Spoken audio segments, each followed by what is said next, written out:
All right, it's all being considered. Welcome.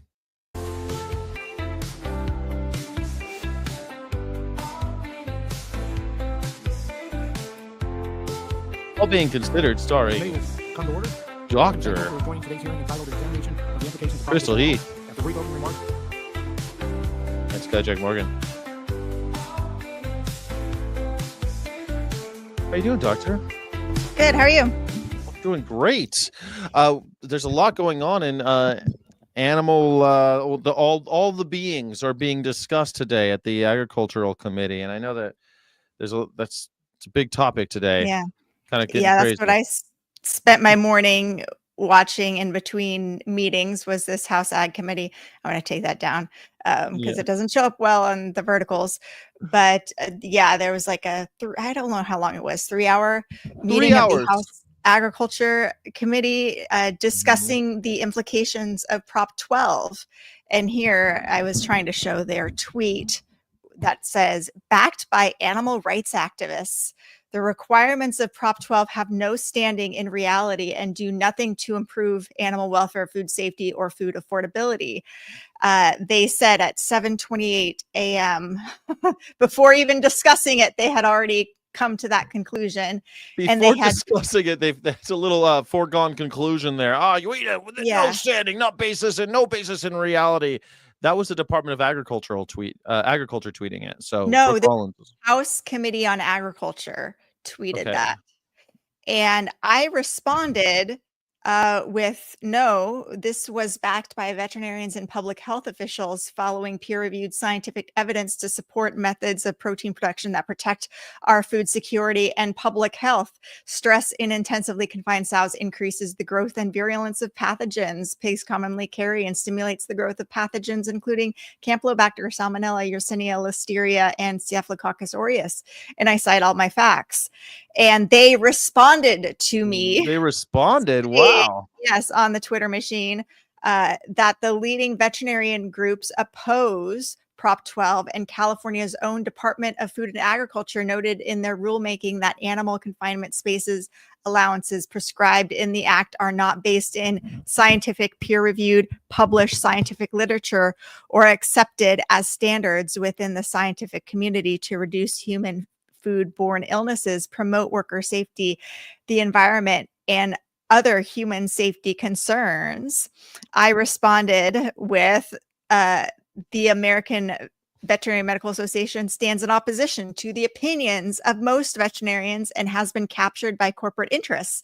The American Association of Swine Veterinarians is a small group that denies membership to veterinarians. Wow. Support policy that advocates for improved animal welfare.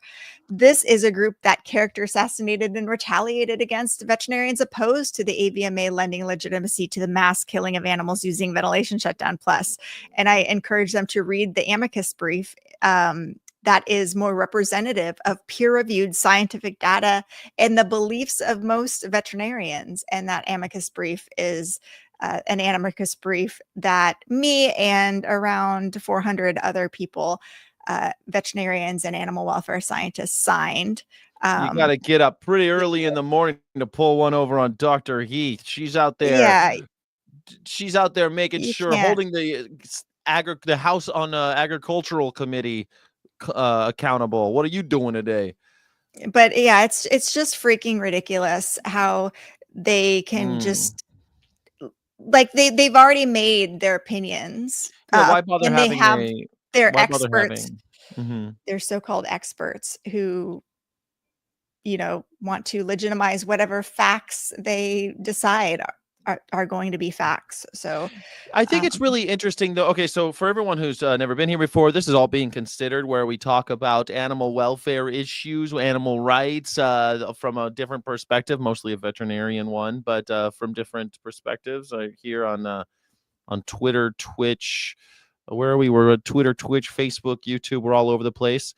And the Prop 12 is. I find it fascinating because as I'm listening to this Agricultural Committee meeting or House Committee on Agriculture, whatever it's called, I find myself really thinking about states' rights too. So it's covering a lot. I think it's almost like a microcosm of like a snapshot of politics today too. I thought it kind of touches everything. I mean, Trump's name was brought up, of course, and what we should be concentrating on. Tariffs were brought up. It hits everything, and I think it also shows how divided we are as a country, that we're going to try to demonize California Well, voters. Mm, I don't know if we're divided as a country, but those in power do not represent the interests of the regular people. They represent the interests of billion-dollar corporations. And that's the divide. It's not like left versus right. It's a hierarchy of power. Those with yes. power and money and those of us without it. That's what it's really about. And Yeah, it's I agree with that, because you heard that the people on both sides were kind of like kowtowing to these quote unquote experts that I thought were it was fascinating. It was a fascinating little dance they all did. No, I agree with you completely Mhm. that it's it's about the haves and have-nots more than anything. But they did talk a lot about small farms versus large farms. You heard about it, and it was kind of funny too. It went through all of the arguments that we hear all the time, like it actually hurts the animals more to have Yeah. welfare legislation, that it costs more and you can't afford it. No one will be able to afford pigs anymore. Even things like it's bad for the environment. Which one's better for the environment?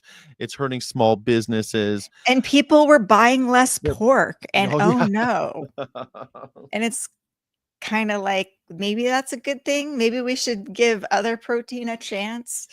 Um, Yeah, they also brought up veterinarians a bunch of times, because like I saw yeah, this I saw them even say that the AVMA supported it. I thought that was a strange yeah, thing. They brought of up course. they used your name in vain right there. Yeah, Here, let me see if I get there. It's at because 11:10. Do you want to hear it real fast? yeah, let's hear Council, it. American Farm Bureau Federation, and over 900 more national, state, and local farm organizations, as well as the AVMA. The AVMA, all of the different pork associations, as well as the AVMA. He said that everyone supports it. All the veterinarians support it. What's your problem? No, and the truth is, the vast majority of veterinarians do not support the use of gestation crates. In fact, there was a survey done of over 70,000 veterinarians, and 72% of respondents found gestation crates very objectionable. So we know that the AVMA does not represent um, our interests and is clearly not following the science. They're not like science is secondary here, although they'll bring out their own scientists and legal experts as we go through this. And sometimes the legal experts were a little stumped, which I thought was pretty telling. They went over the fact that the Supreme Court refused to hear the challenge, which I think is refreshing, because they're literally telling, if you want to change this, then Congress is going to have to pass a law. And I don't know how they're going to do that, though, Crystal, because they're not in session right now. So we're not going to see any change on this in a little time anyway, because Mike Johnson shut down the House. There will be no votes this summer. They've shut down for the summer because of the Epstein thing. He didn't want to have the Mhm. vote to release the file, so they ran. But Which maybe in is the fall they'll vote? in the fall they're going to start voting on stuff again. Yeah, yeah, late August, I guess, is when they come back. But it'll be about a month and 10. How long is it? I forget how many. It's like 8 weeks, 7 weeks, or something like that. Yeah, it's been a while, but yeah, obviously they don't. But the other thing that brought up, it touched on a lot of stuff that we've talked about on FOIA Friday, something that's near and dear to my heart, the fact that China controls about 40%. Not China, I'm sorry. China controls about 25% of our pork in this country, but it also JBS and JBS is a Brazilian company, but JBS and Smithfield combined, they control almost 40% of pork in America. And they even kind of talk about it a little bit over and over again. But here's the first mention of that. Mhm. I thought would be they've mentioned it here. Convenient straw man during a time of heightened scrutiny of China's investments in the United States. The truth is that protein conglomerates with foreign ownership have the resources to comply with state-by-state mandates, while small family farmers and ranchers do not. The cost of Saying that China, so you're complaining about China, but China and the foreign companies actually have money to comply with Prop 12, and our Mhm. American homegrown ones don't. Interesting. Did that make sense to you? How is Well, it? Glenn Thompson said, I've heard every accusation possible from China somehow gaining access to our farmland, to thousands of state laws Yeah. being overturned. Neither of these carry any weight. While false, the China argument is a convenient straw man during a time of heightened scrutiny of China's investments in the United States. Yeah, that was the same clip. Yeah, that was the you started Yeah. a little earlier, but absolutely. Yes, in heightened scrutiny. Heightened scrutiny, and yet foreign investors are now listed on the New York Stock Exchange. If you want, you just have to give Donald Trump $5 million, and you can put your companies on the New York Stock Exchange. So JBS is on there now, even though we're raising tariffs, 50% tariffs on Brazil. There's the reason why they say they want to do that is so that they increase animal production here. So what will JBS have to do other than buy more farmland here? That's the only way to acquiesce and bring the prices down, is for JBS to go around 50% tariff. They would have to buy land and produce their animals here. So I don't know how you get around that. Somebody from Minnesota said, we haven't gained new market access to replace the lost Chinese market, which took a hit during the COVID era. China canceled 12,000 metric tons of U.S. pork imports in retaliation against President Trump's trade war. Yeah. The trade war comes up a lot. I like that. The rebuttal to the China helps argument. Do you believe that a fix to Proposition 12 would help China, or do you believe that it will help American farmers and ranchers and consumers? And Horde of the National Pork Producers Council responded, no, I think this helps any of our foreign competitors. There are foreign trading partners concerned about this. It could be looked at as an advantage for other countries. I think he's saying Prop 12 would be an advantage for other countries if we upheld it.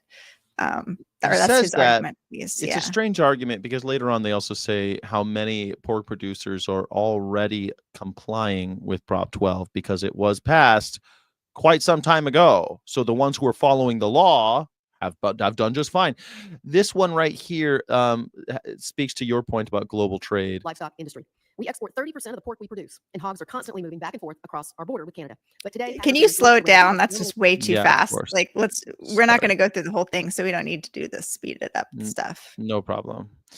She said that that Canada and Mexico we export 30% of our pork, so would have been exported.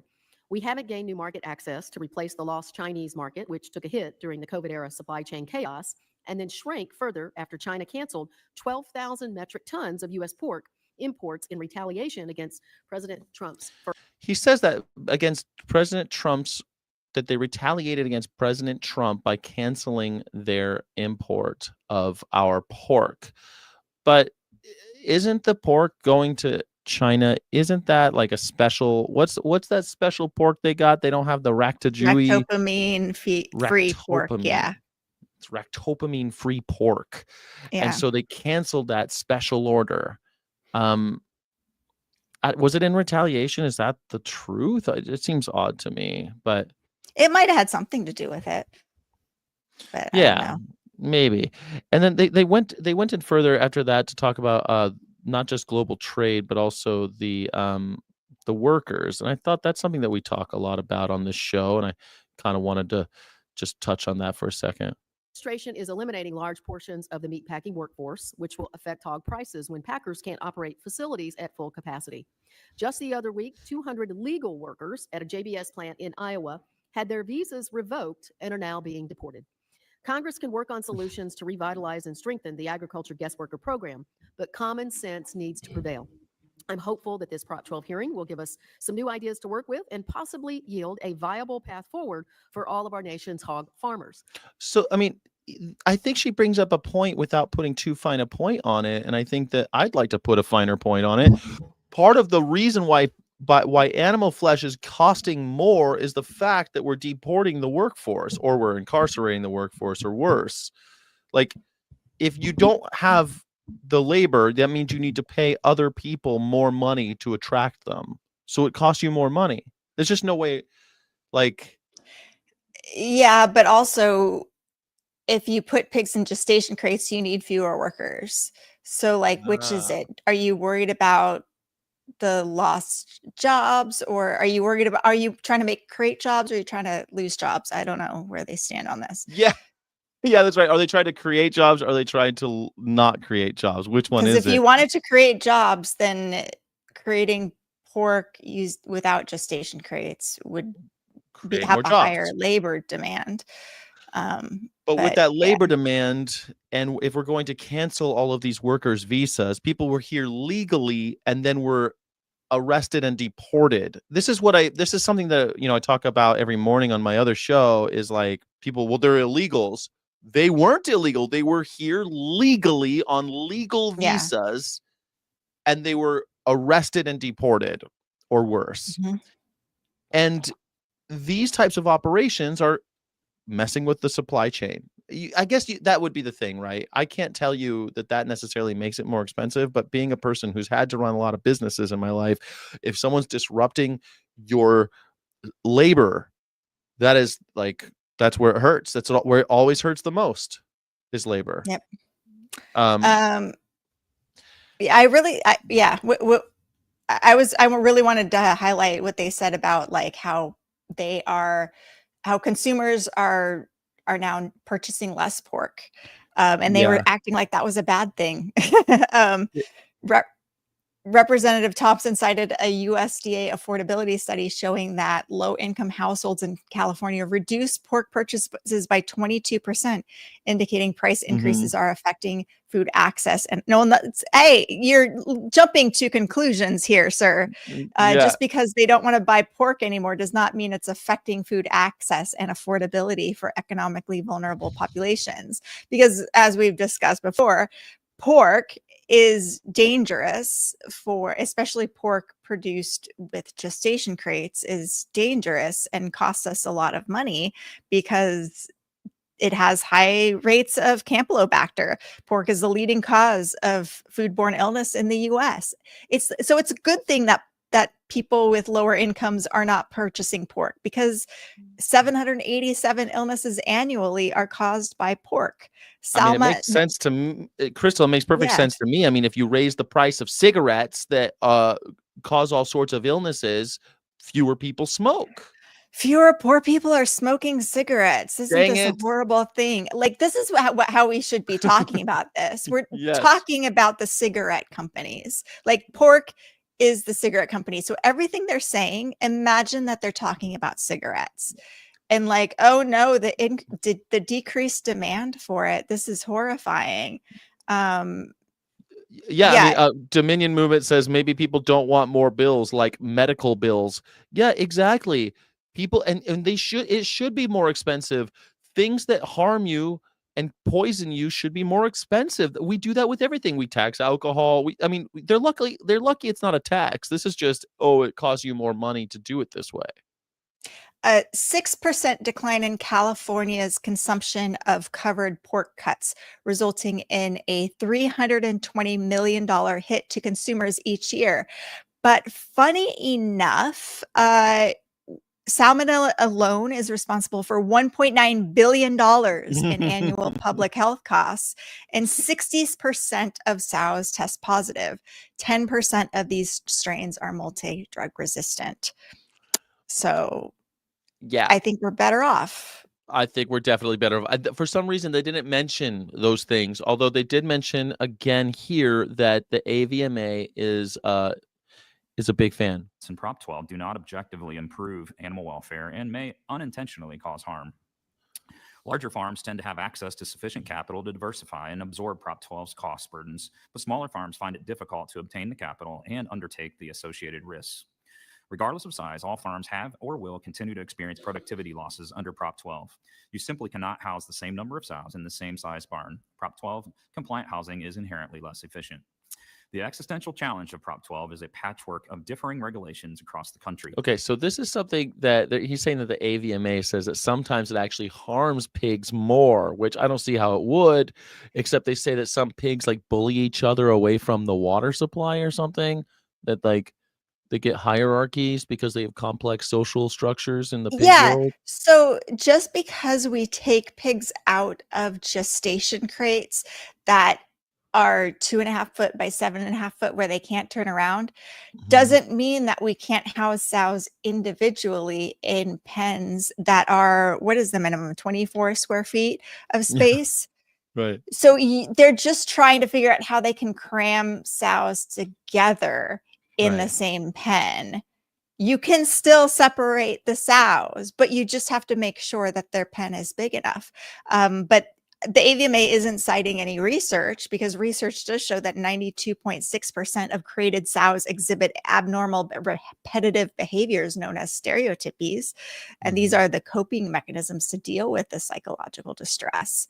So yeah, like I almost feel like some of these sow producers were like being passive aggressive. They're like, oh, we can't do gestation crates, so like we're just gonna throw all these aggressive sows together and like Yeah, watch them without fight. considering how It's they yeah, where it's now their the food is and Thunderdome everything, in there. and Yeah. just like watch them fight. It's like so ridiculous. It's totally ridiculous, but he also introduced a theme for this entire committee meeting of the patchwork of laws. The Mhm. 50 states each will have individual welfare laws, and they claim that this is a horrible thing, but every time I talk to people who eat flesh and any kind of animal products, they constantly tell me that they only buy from their local uncle. They only buy animals from their local farms. Yeah. Well, if each state has a different law, then maybe we could all buy local. Maybe this is exactly what everybody wants. That's what they always tell me they want. But these And people are saying, Californians, like we realize that pig production is dangerous. It threatens our public health, our food yeah, security, and that's water probably why a sensitivity. lot of like pig production went out of California because Yeah. Californians were like, we don't want a hog farm built next to us, built in our state. And now Upriver. we have issues with the way that pigs are produced, and we don't want pigs produced in ethical ways to be sold in California. Not in And my backyard, right? This is the classic NIMBY, right? We don't want yeah, it we in my don't want uplands our for me. hospitals to have a bunch of sick people who are sick from pork, and we don't want our taxpayers to have to pay for that. And we have a right to decide that As we don't want voters, that. Yeah. 100%. And the Supreme Court says it does, that we have the right to that too, unless they pass another law in Congress What about to this save the patchwork bacon. Yeah, the patchwork of patchwork. cigarette laws across the country where We have sometimes you those. can smoke indoors, sometimes you can't. It's a patchwork of laws. What Yeah, do we do? sometimes. Yeah, what do we Like, do? You're so right. You're so right. Sometimes you're allowed this a milligram of tar, and sometimes you can have more tar. Even that stuff even the labeling is different from state to state. So what's the problem? Do it with pork. sometimes this patchwork of laws related to the selling of alcohol. Sometimes you can buy alcohol on Sundays, sometimes you can't. Sometimes you can only through a drive-through thing, drugstore Sometimes for only some reason. 4%, sometimes only Yeah. in this amount. Yeah, we have a patchwork of laws. Why don't we have a patchwork of laws for this? It's unbelievable to me. All right, so that one really got to me. And they also talk about air control, that it's actually better for them to be in these gestation crates because they have AC. It's better than your office, Crystal. Yeah. They're treated better than your office. There's Continuous Matt. improvement This is is Matt Scheidemann. His he says farmer and board member of the Iowa Farm Bureau. ways to provide our pigs the best possible environment. New technologies like computer thermostats and devices that measure both the volume and air movement in a hog barn are resources we use to ensure the maximum comfort of our pigs. In Northwest Iowa, our climate can be extreme. Modern climate-controlled barns allow pigs to live comfortably year-round with access to fresh water, controlled feed, and real-time monitoring to provide the best customized environment. So you see, they're doing everything right. Why is California sticking its nose in the Iowa pig farm when they have air conditioning, everybody. It's too ding dang do difficult. So pigs that are housed in 24 square foot pens instead of the 2.5 foot by 7 foot square foot pens No AC. don't have access to AC. But if we put them in these gestation crates, they do have access to air. It doesn't make any sense. No, it doesn't make any sense whatsoever. It's just a BS claim. Like he's I don't know, as much as the human in me wants to give him a little grace. Like he's been asked to come up here and spew all this BS and toe this company line for these corporations, and he's reading from a script, and he's just like, he's going to sound like an idiot no matter what he does. He has an impossible job, but he's going to win. I think Yeah, he's gonna it's kind of like it, but in a way, these poor people remind me a lot of animal rights activists who don't actually look at what the industry arguments are, and are just like talking past, what the industry is saying. It's like, no, refute, like learn what their arguments are and refute them, and don't just roll your eyes at them, because that's what I've seeing a lot of animal rights activists do. It's like, and you're totally right, and I do want to do that. I agree with you, and I try to meet these people. Like I said, I try to meet everyone with a little bit of grace. I'm not always good at it, but I try, and I'm trying to see the humanity in this guy.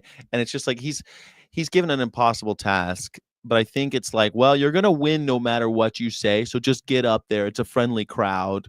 Just get up there and read this BS.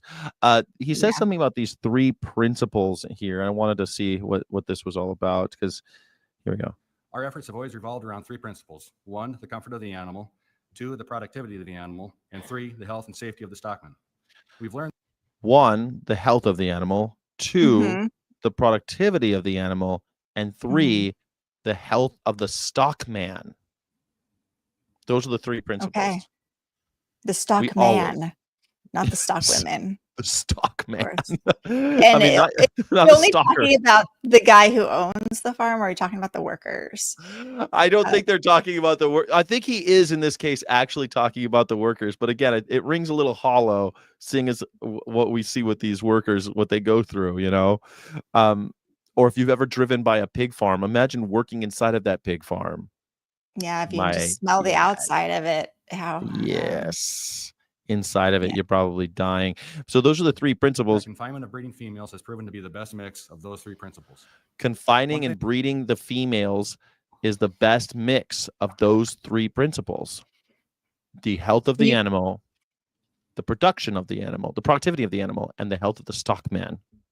Okay. You can't do that by putting them in 24 square foot pens. Those 3 principles go out the window immediately. Because the stockman would have to walk farther, I guess, and that wouldn't be good for him. We would have to hire more stockmen, I guess. Yes, it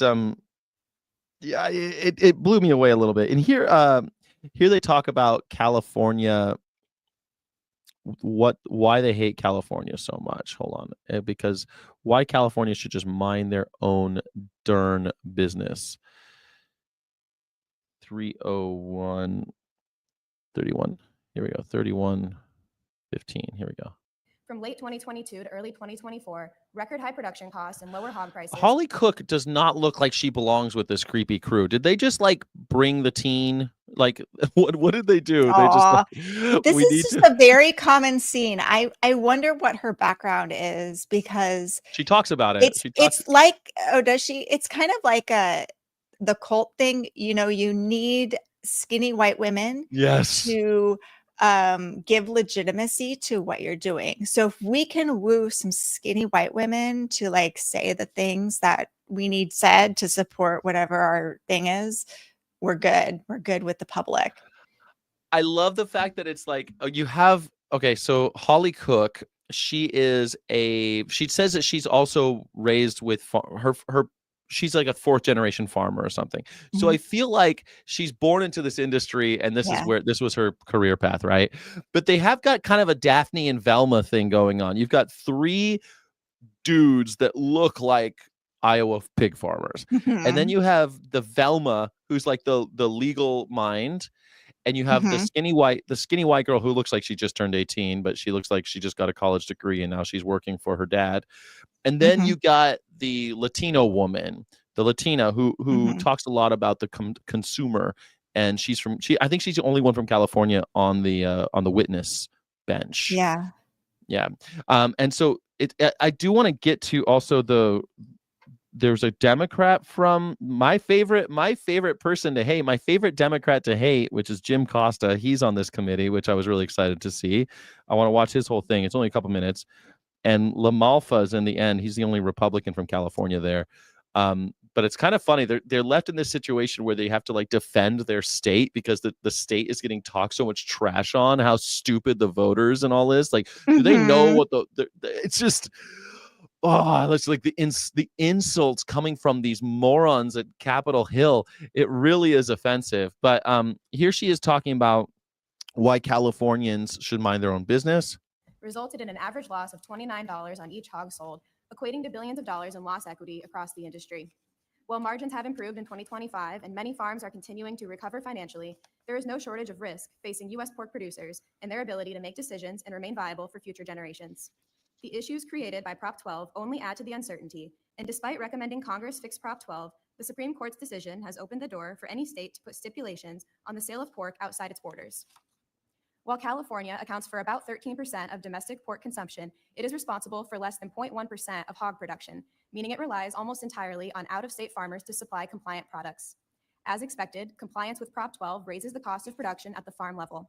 While becoming compliant looks different for each individual farm, every approach comes with costs. There you go. So California, it accounts for 13% of the market, but only produces 0.1% of the pigs.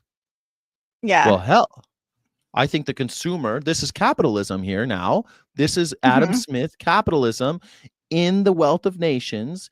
He says that the invisible hand of capitalism is the market being the consumer becoming educated about the goods that they're consuming and pushing back and regulating the producers. This is a clear case of this. But they're like, no, we don't want you to have a say.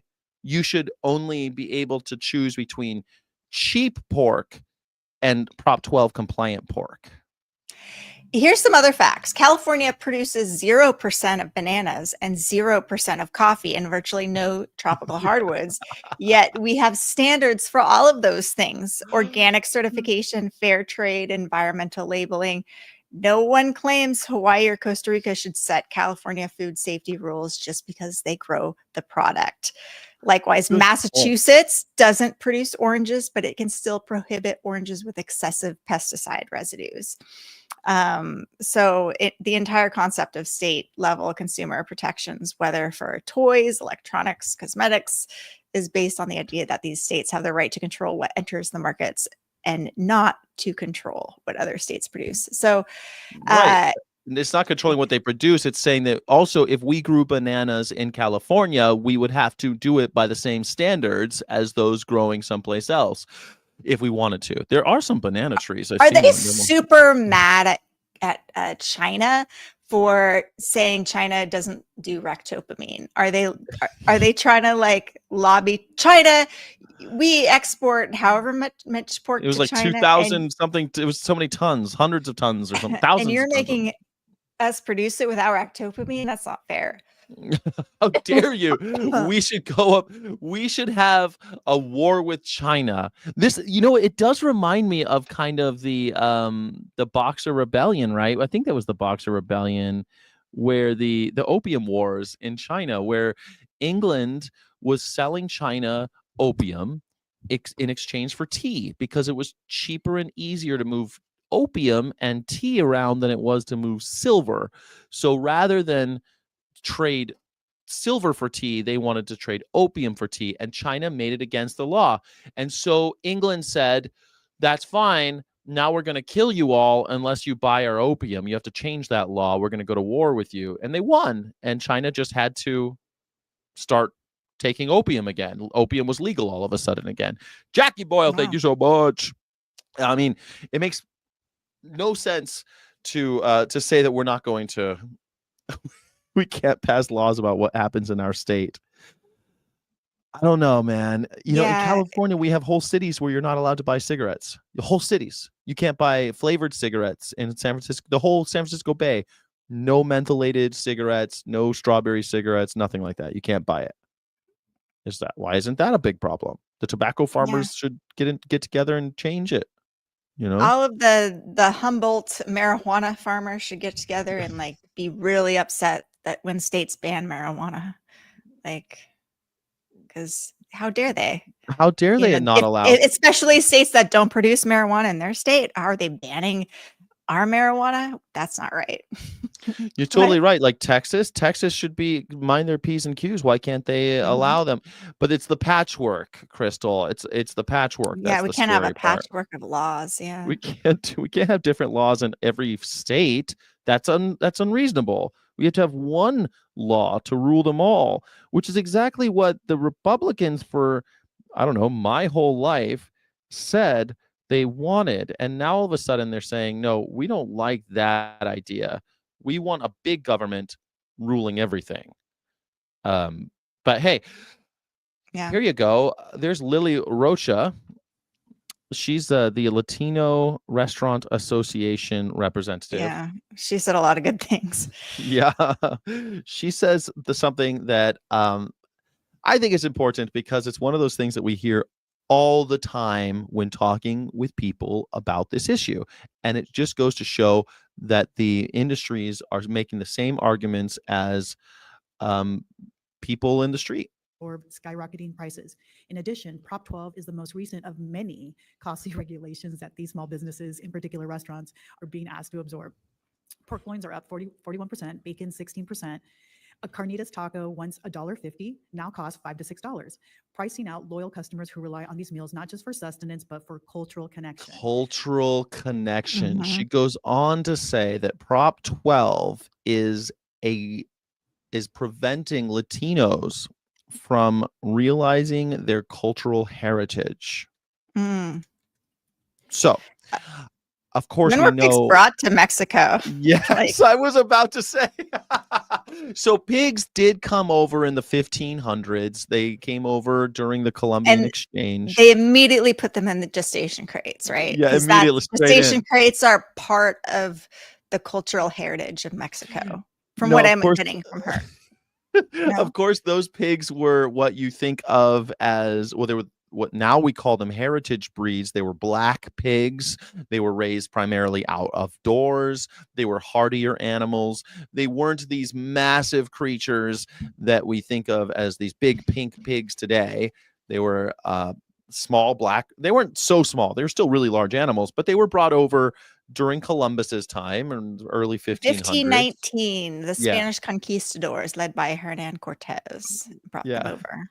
Yes. Yeah, they brought them over, and pigs are one of the first animals that are documented kind of moving around and being used as livestock. They were easy to travel. They were hardy animals. They could eat anything.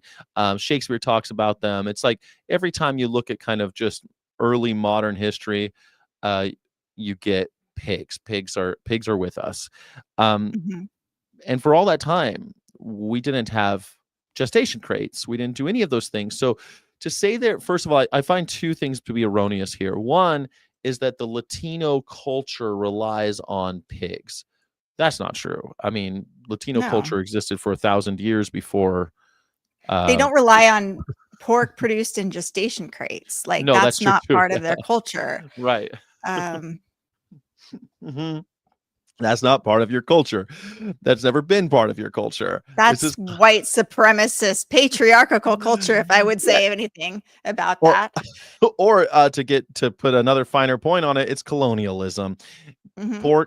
Pigs were forced on the people of Mexico and Latin America. They were forced. They were the 1-2 punch of colonialism, is the diet and the religion, and then we made money doing that, so it perpetuated, and then eventually we got really good at it through capitalism, and now we're forcing people to eat it through gestation crates. I guess doesn't seem right to me. Four companies control nearly 70% of pork processing in the Yeah. US. Do you think those CEOs, the ones making money, are they Mexican? No, I don't think so. I No. think, yeah. Yeah, and those for, and like, yeah. she's saying she's speaking from a they have to say ask her later, but they do ask her directly, are you a resident of California? Yeah. And she says yes. So she's trying to say that the Chicano experience is cheap carnitas tacos. That's BS. That's just BS. Yeah. So I found that really kind of, it's fun because it belies the fact, I think, that corporations are the ones perpetuating this cultural argument that Yeah. when you talk to somebody, it could be anyone, and they always do this. It's funny to me because they act like whites don't eat a lot of pigs and cows. It's always so funny to me when I talk to people of different races and they go, well, it's Bacon is my the most culture. white thing food ever. So I don't Yeah. know. Yeah.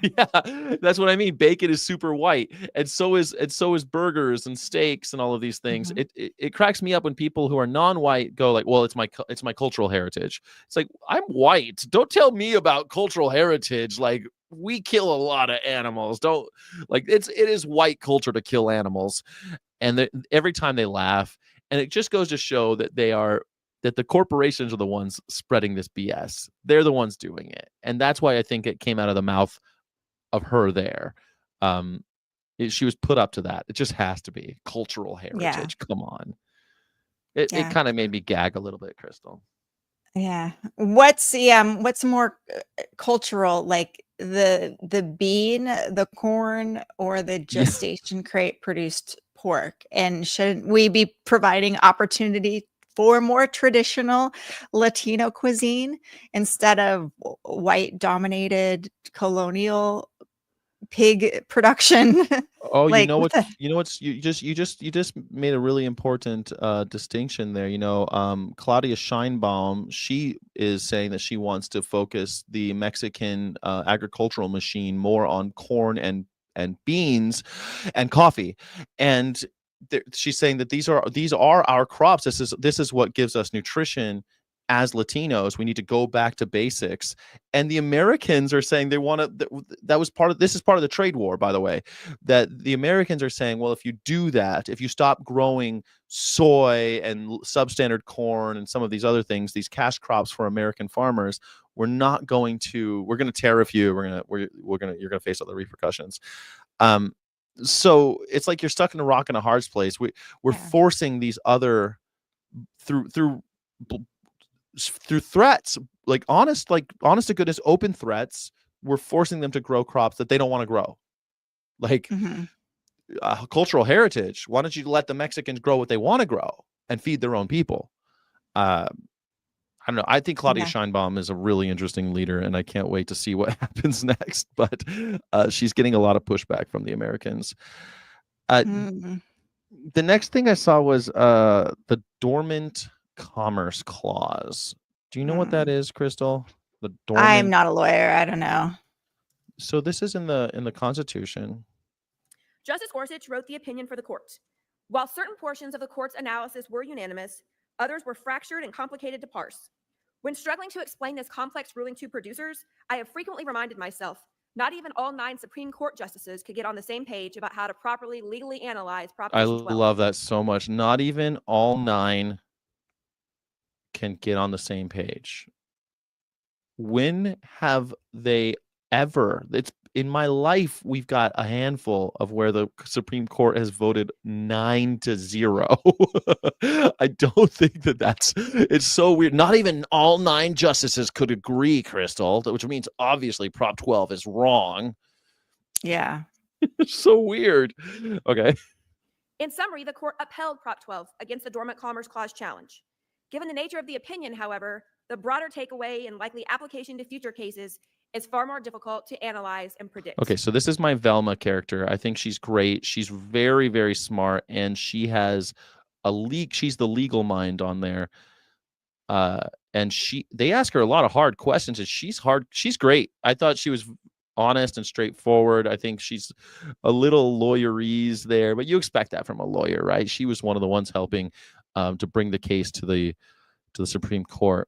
The Dormant Commerce Clause is a legal document derived from the Commerce Clause of the United States Constitution. It limits the powers of states to regulate interstate commerce, even when Congress hasn't passed specific laws on the matter. Essentially, it prevents states from enacting laws that discriminate against or unduly burden interstate commerce. What do you think about that? Gorsuch said the judiciary was not the appropriate branch to Yeah. handle these kinds of claims. Congress would be the appropriate body to handle this issue, which is why we are here now doing this. The court ruling was 4 justices sided fully with the pork industry. 2 others agreed on the legal theory, but not on the facts presented. Gorsuch, Thomas, and Barrett said that courts should not be weighing these economic versus moral questions at all. So this is why it was a 5-4 loss for the pork industry groups. Congress is urged to step in and fix Prop 12. But they'd have to pass a law to do it, is the issue. Because they'll have to pass a law that doesn't that would then be supreme over the law of Prop 12. So now they're trying to get legislation. Which is why we're here now. Yeah. They're trying to sneak it into the Farm Bill, but they're having a hard time. Congress can't really agree on anything lately, no less a Farm Bill, but we'll see what happens. Great stream. Love how you report. Keep going, says Sid. Thank you, Sid. Thank you for joining us. A new subscriber, Sid. Thank you so much for checking out All Beings Considered. We do this every Wednesday at 3. I bring on Dr. Crystal Heath. She brings me on her channel. It's a collaboration. We talk about what's going on in the animal world of politics and current events. Would that be a good description? I think so. Of this show? Yeah. That animal related issues. I think animals, from a science focused lens. Got it. Yeah. Yes. Well, I guess we should have a clear mission and a strategic plan with this. Well, I think that's mostly kind of what I said in the beginning. I said animal related current events through the lens of veterinary medicine or something like that. I think I said in the beginning. I think that's pretty close because we don't just talk about just any old animal stuff. We usually have pretty topical stuff that's going on like now. It's current events and this is political, whether we like it or not. So I didn't know you had a late night stream. It's not a late night stream. It's just a daytime stream for me. But here we are. All Beings Considered. Okay, so this one from to let everyone know what we're doing. If you're just tuning in, looks like we just had a spike in people watching. We are checking out the House Committee on Agriculture in their reexamination of Prop 12, which is a law that was passed in California, limiting the type of pork that can be sold in California. Right? I think that's pretty good. The type of pork sold, not necessarily the type of pork, but just the origin of the pork from pork whose meat comes from pigs whose mothers were confined to crates less than 24 square feet. Yeah, so whole pork chops, basically whole pieces of flesh, raw pork that came from animals whose mothers were in gestation crates. If that you can't sell that in California anymore. Yeah.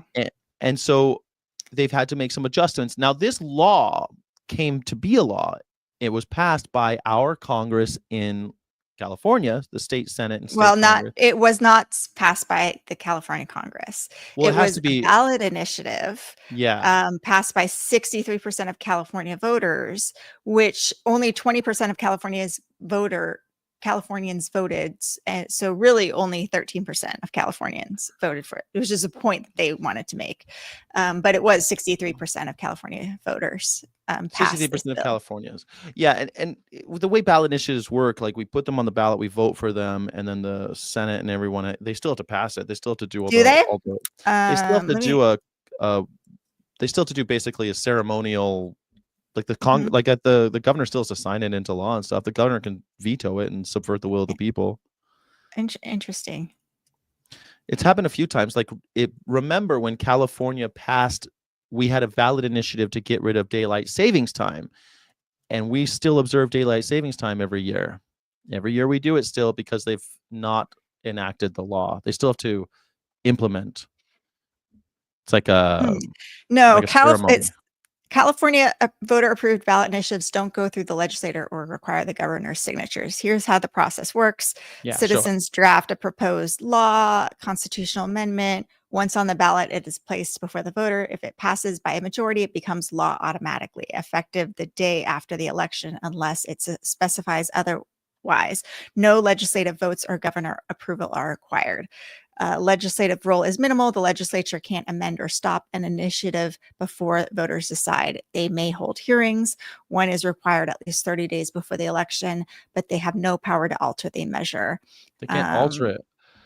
So why does it the state legislator still needs to Prop 7? So California continues to observe daylight savings time because despite a 2018 same year voter approved measure, Prop 7, the state legislator still needs federal approval to make daylight savings time permanent, and the approval has not been Federal granted. approval. Yeah, why do they still need that approval? Proposition So 7 granted the legislature the power to change daylight savings that's time, when you but have it still requires preemption. 2/3 vote in both the Assembly and Senate, and then federal approval.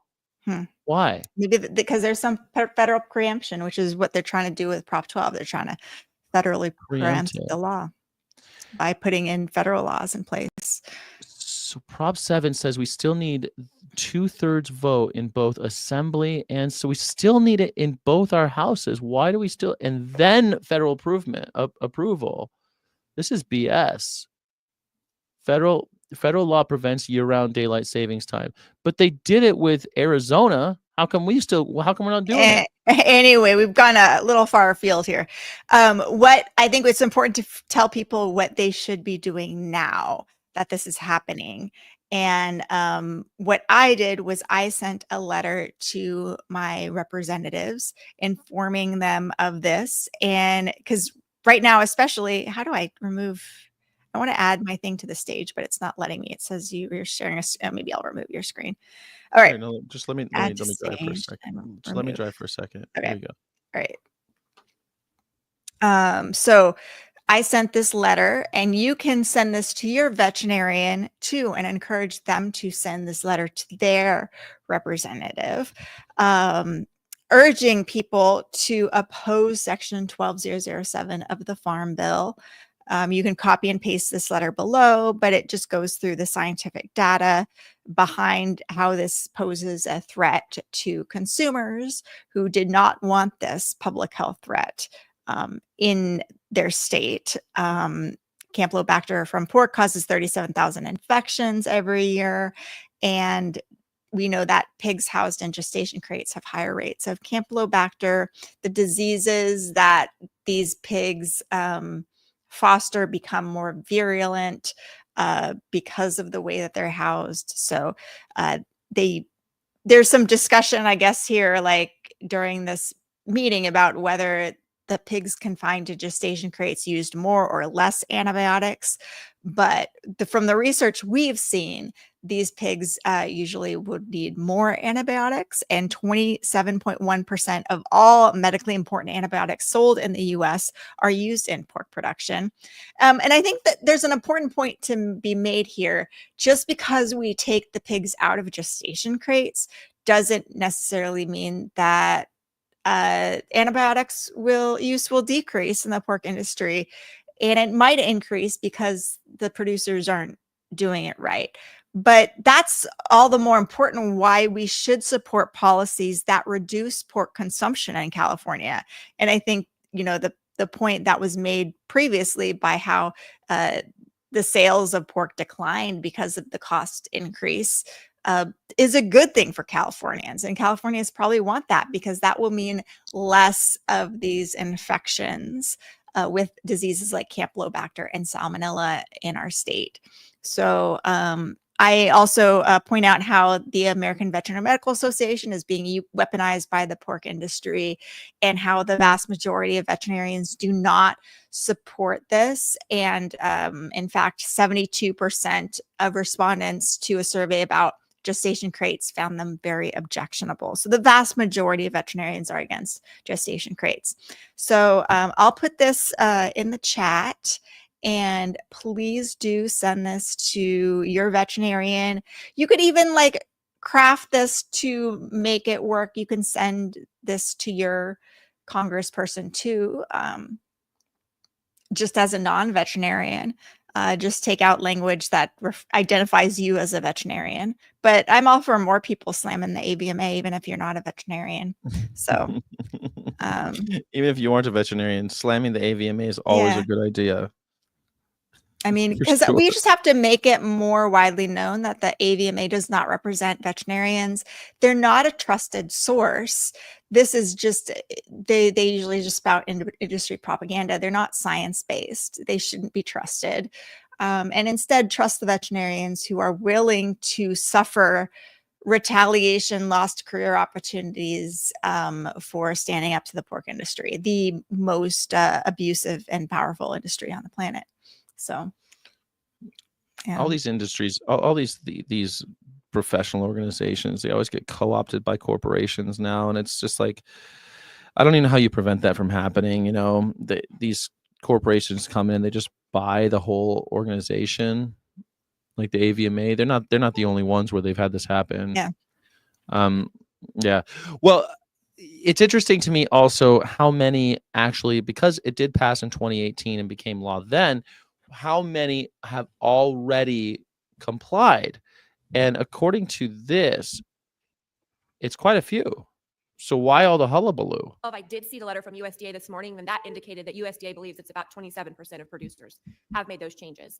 The impact on them if Proposition 12 were to be preempted by federal law, right, so they've got the sunk cost of having already invested in making those expensive and complicated changes to their operations. And if the law changes at that point, they likely would feel that they had done that with no need, right? An unnecessary investment in those changes. So in 7 years, of course, a ton of producers across America have complied and spent the money to upgrade their system to not use gestation crates. So just 27%, I say just, I mean, it's still a huge number of producers, right? Why do they get screwed? Does that seem right to you that they followed the law and all of these other ones shirked it, and they're just going to lose all that money that they used to comply? Yeah. That doesn't make any sense to me. That what does morals get you? I mean, you're not, our systems don't incentivize producers trying to improve animal welfare. They only incentivize those who try to get the, you know, those who try to get away with the worst and fight any advancements in animal welfare. But it's That's not like what these our companies system incentivizes. These companies weren't trying to like do right by the pigs, right? They're trying to follow the law. And here we're literally punishing the people who followed the law if what they want goes through. So law-abiding pork producers, which, you know, I'm not in love with them either, but they followed the rules and now they're getting, so what does that say about the future? Don't follow any rules. We'll change them later. Don't you worry. Yeah. And don't do anything that's going to cut into your profits. You know, that's right. Just ignore any of these laws. Well, I wonder, what if California just outlawed pork? I mean, I know that wouldn't really be able to happen with our, we're not going to vote that. Like that ain't going to pass the muster, right?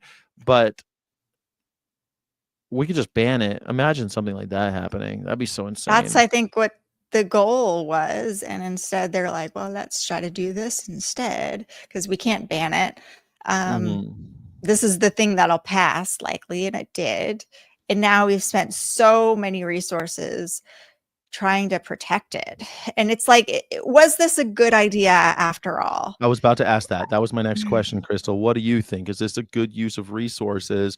Prop 12, here we are now almost 10 years after its conception, you know, because it took so long to get through and all the signatures and all of the man hours and all the money. Is it worth it? Because now it might not even, I mean, I guess, what is it worth it? I don't know. There's the argument that any time you do anything like this and mobilize people together to pass a thing, you're organizing people. So that's good. Like you're making a step forward. We're getting systems in place, connections made between people. And it brought a bunch of veterinarians together to write this amicus brief and like really look at the data and the science. And anytime you're having discussions about these things, progress is made, right? But Mhm. at the same time, I think those sorts of arguments ignore the fact that the industry is also mobilizing and they have gotten together and they have crafted their talking points. And now, if we were to poll veterinarians today, would most veterinarians be aligned with the industry and say like, well, yeah, we can't ban gestation crates. And that's a disturbing thing I've heard from a lot of veterinarians who have just bought the industry lie because they trust the industry more than animal rights activists, right? Have we gained more public trust? I don't know. It's Okay, so I let ho- me proffer yeah. something a little. Let me just tell you from the feels. I know you hate the feels, but let me just give you the feels, the vibe that I'm getting off of this. Mhm. We're constantly told, do it the right way. And I've had it all. Like if I'm at the Mhm. I've done speeches and outreach on college campuses around America, and you'll invariably get every day somebody telling you, "Why are you here talking to college students? Why aren't you talking to Congress? Why aren't you doing this the right way and exposing these truths through our hallowed system, through the halls of Congress, those sanctified halls where all of our wisest representatives can make these decisions? Why aren't you there?" And so what my answer was always, well, we are doing that too. Like we have people doing that. Like there's lots of groups Yeah. who just do that. So we do it the right way. And where does that get us? It Yeah, gets that us, doesn't got us anywhere. It's waste time. Yeah, in a lot of ways. yes. So, And while watching this, I can't help but think of that JFK quote where he says those who make peaceful revolution impossible make violent revolution inevitable. And I know that's extreme, and I'm not saying that violence is the answer at all, but it does make me so frustrated that I'm like, clearly, the system is not where we're going to make changes for the disenfranchised and downtrodden. We just can't. If this passes, if not passes, if they reevaluate and undermine Prop 12, it just goes to show why have any faith in the system at all? The system's broken completely. It yeah. doesn't. Uh, that's where I think the real danger is. We already are living in a world where our faith in our system is completely eroded, nearly, and this is Mhm. just making me lose that last shred that I thought might still exist in my little American heart. Yeah. I don't know. How do you feel about those vibes? Am I going too far? Yeah, I think you're right. Wow. It's in a lot of ways. I hope more people write about this and are talking about this. It's disturbing that we seem to be the only people talking about this. Mm. Nobody's talking about Prop 12 in a very thoughtful way and what this means for the animal rights movement in general. What are we going to do now? We can't rely on ballot initiatives and things like this. What is our strategy next? What strategy? Yeah, I mean, I don't want to sound like the radical again, but man, it's not leaving us many options. It just makes me think, okay, well, we tried to put on the suits, we tried to be nice about it, we did all the things you told us to do, and Mhm. well, I guess you got to put the balaclavas on again. I guess that's what we have to do. Get the bolt No, cutters out we again. do not advocate for violence on this channel Not because I we. think Not that's violence. By the what way, ALF wasn't violent, but yeah, they did extreme stuff. The don't balaclavas, not we don't violence. advocate for any property destruction of any No, kind. That's just not what we're doing. Um, no, but you can see there how are it would push people to yeah. think in a direction that would be unhealthy because the system's Mhm. so unhealthy. It's pushing people to that. And then what'll happen when people do it, though, when people do commit property damage or those things, it'll be like, what are they so crazy? Why couldn't they have just done we have a whole system here just for them. They could do it the But right way. there's like no public knowledge or memory of like the fact that people tried. Yes. There's no stories. Nobody's talking about the fact that people tried and what they went through to try to get this passed and how it failed and how there's those in power, the narcissistic Machiavellian types, always spin a narrative that they didn't actually do it the right way. Like Yeah. Prop 12 was all just pulling the wool over people's eyes, and only 20% of people or 13% of people actually passed it or whatever. We their gave it to the status. voters and they spoke, Yeah. and this is the undermining of the will of the people. It's Mhm. just, it drives me crazy, man. I mean, The gaslighting of it all is so Yeah. frustrating. do you remember Prop 8? Do you remember that in I don't know what that is. in 2008? It was a big one because Prop 8, it made it so gay people couldn't get married in California. It passed. It made it so Mhm. same-sex marriage, it banned same-sex marriage in California. Mhm. And the voters were just like, well, I guess that's the way it is. It's so crazy. Like we were all, well, I guess that's the way it is. I Eventually, guess it the went through. majority has the right to dictate the rights of the minority. I That's guess that's the world we live in. You What? vote, you put it on the ballot. We voted for it. They dropped Mhm. millions, hundreds of millions of dollars at the time of its passing. It was the #1 ballot initiative in the history of America that had more out-of-state money. So a lot of people in Utah, a lot of people from Texas were pushing money into the Prop 8. It passed.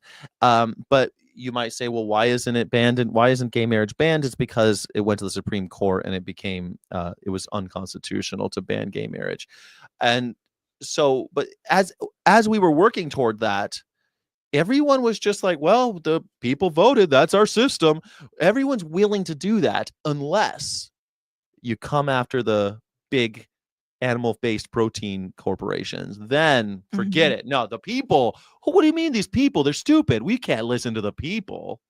Yeah. No, there's always a narrative to defend whatever agenda you have. There's always a way to spin it, and that's what they do. Yeah. Um, I completely. All right. So this one is this clip I thought was kind of interesting. It is, again, to discontinue the patchwork. As well as our industry, of the continued potential of 49 additional states making mandates. And it's become, as my experience, and I mentioned in my question earlier, it's a challenge for us. And we would, so that's why we're looking at the opportunity to discontinue the patchwork is what a big challenge for us. Discontinue the patchwork. That's all they want. They just don't want. They just want clarity. I mean, we need the federal government to tell all these states what kind of things they can buy, what kind of flesh they can buy. Makes perfect sense, right? well, not what kind, how it's produced. Well, I Like, guess, like, I mean, that yeah. does tell you what kind, isn't it? What do you? You're splitting hairs a little bit. Well, I Doesn't think that the mean what kind, kind? as in like I don't know. It's a specific product versus how it's produced. Is, I don't know, different. So yeah, I think. Well, I think we're also talking But about. meanwhile, we're also banning I was about to say that's why. cultivated meat in other Yes, exactly. states. That's Like, what I how is mean, this? Crystal. Yes. I was trying to get you to say that because we are dictating what kind of protein people are allowed to eat, where it comes from, how it's produced.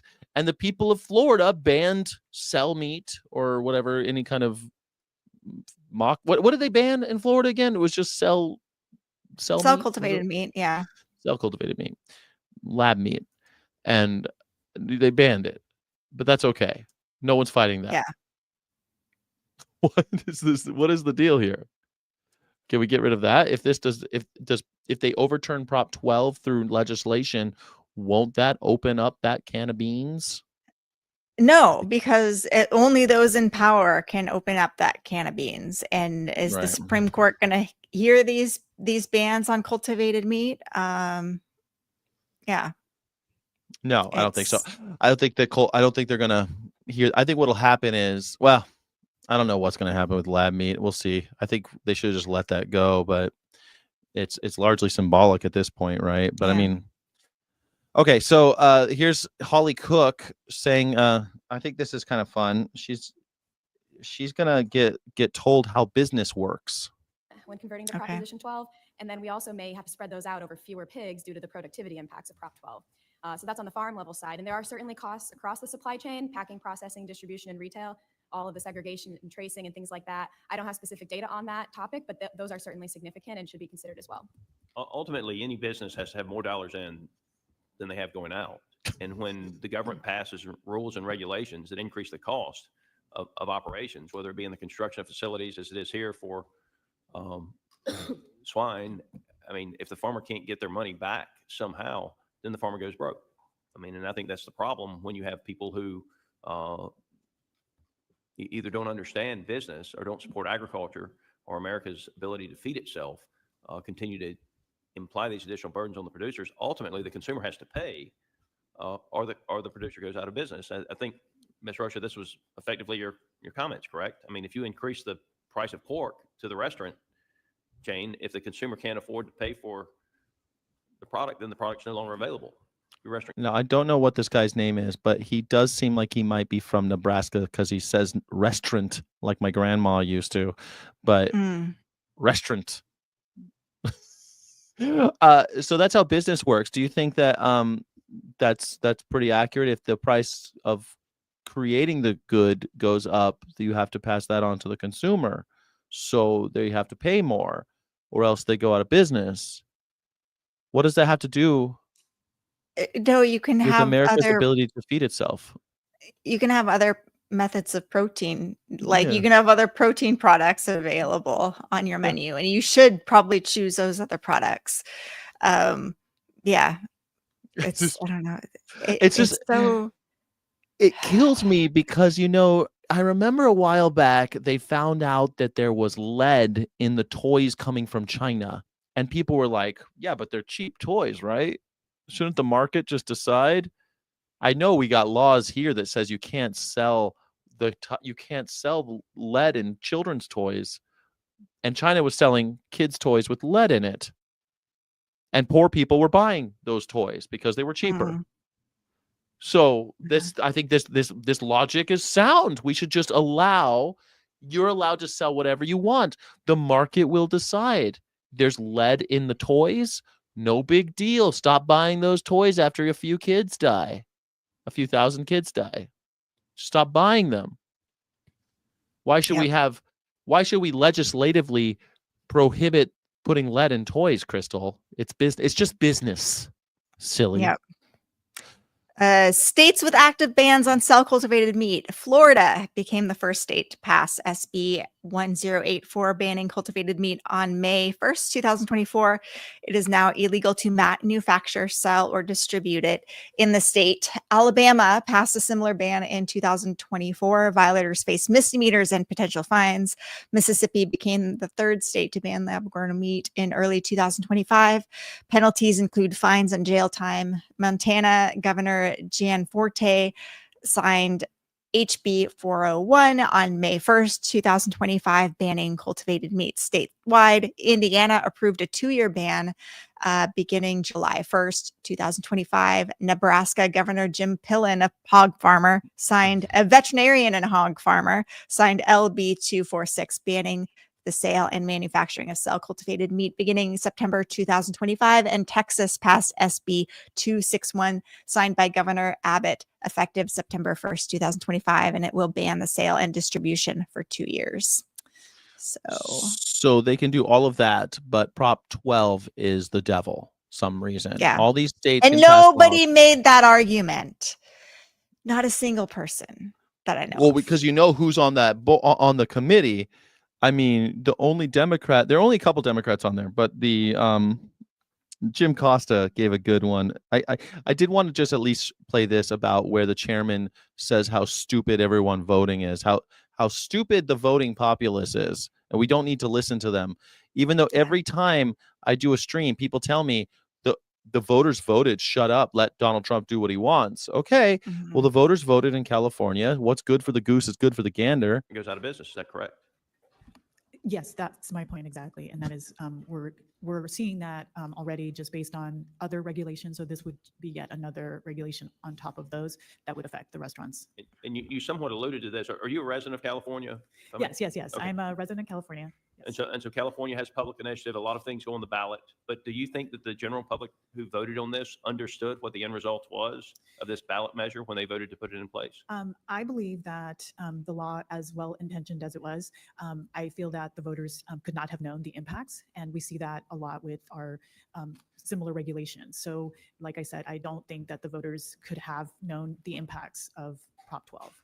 So we need to subvert their will. I mean, that's perfect. That's a great precedent. I mean, there's a lot of people who voted for Donald Trump that didn't understand what they were voting for and what the impact of that would be. So we should just subvert their will at this point, right? Like, this is so frustrating. The fact that he has the nerve to say something like that.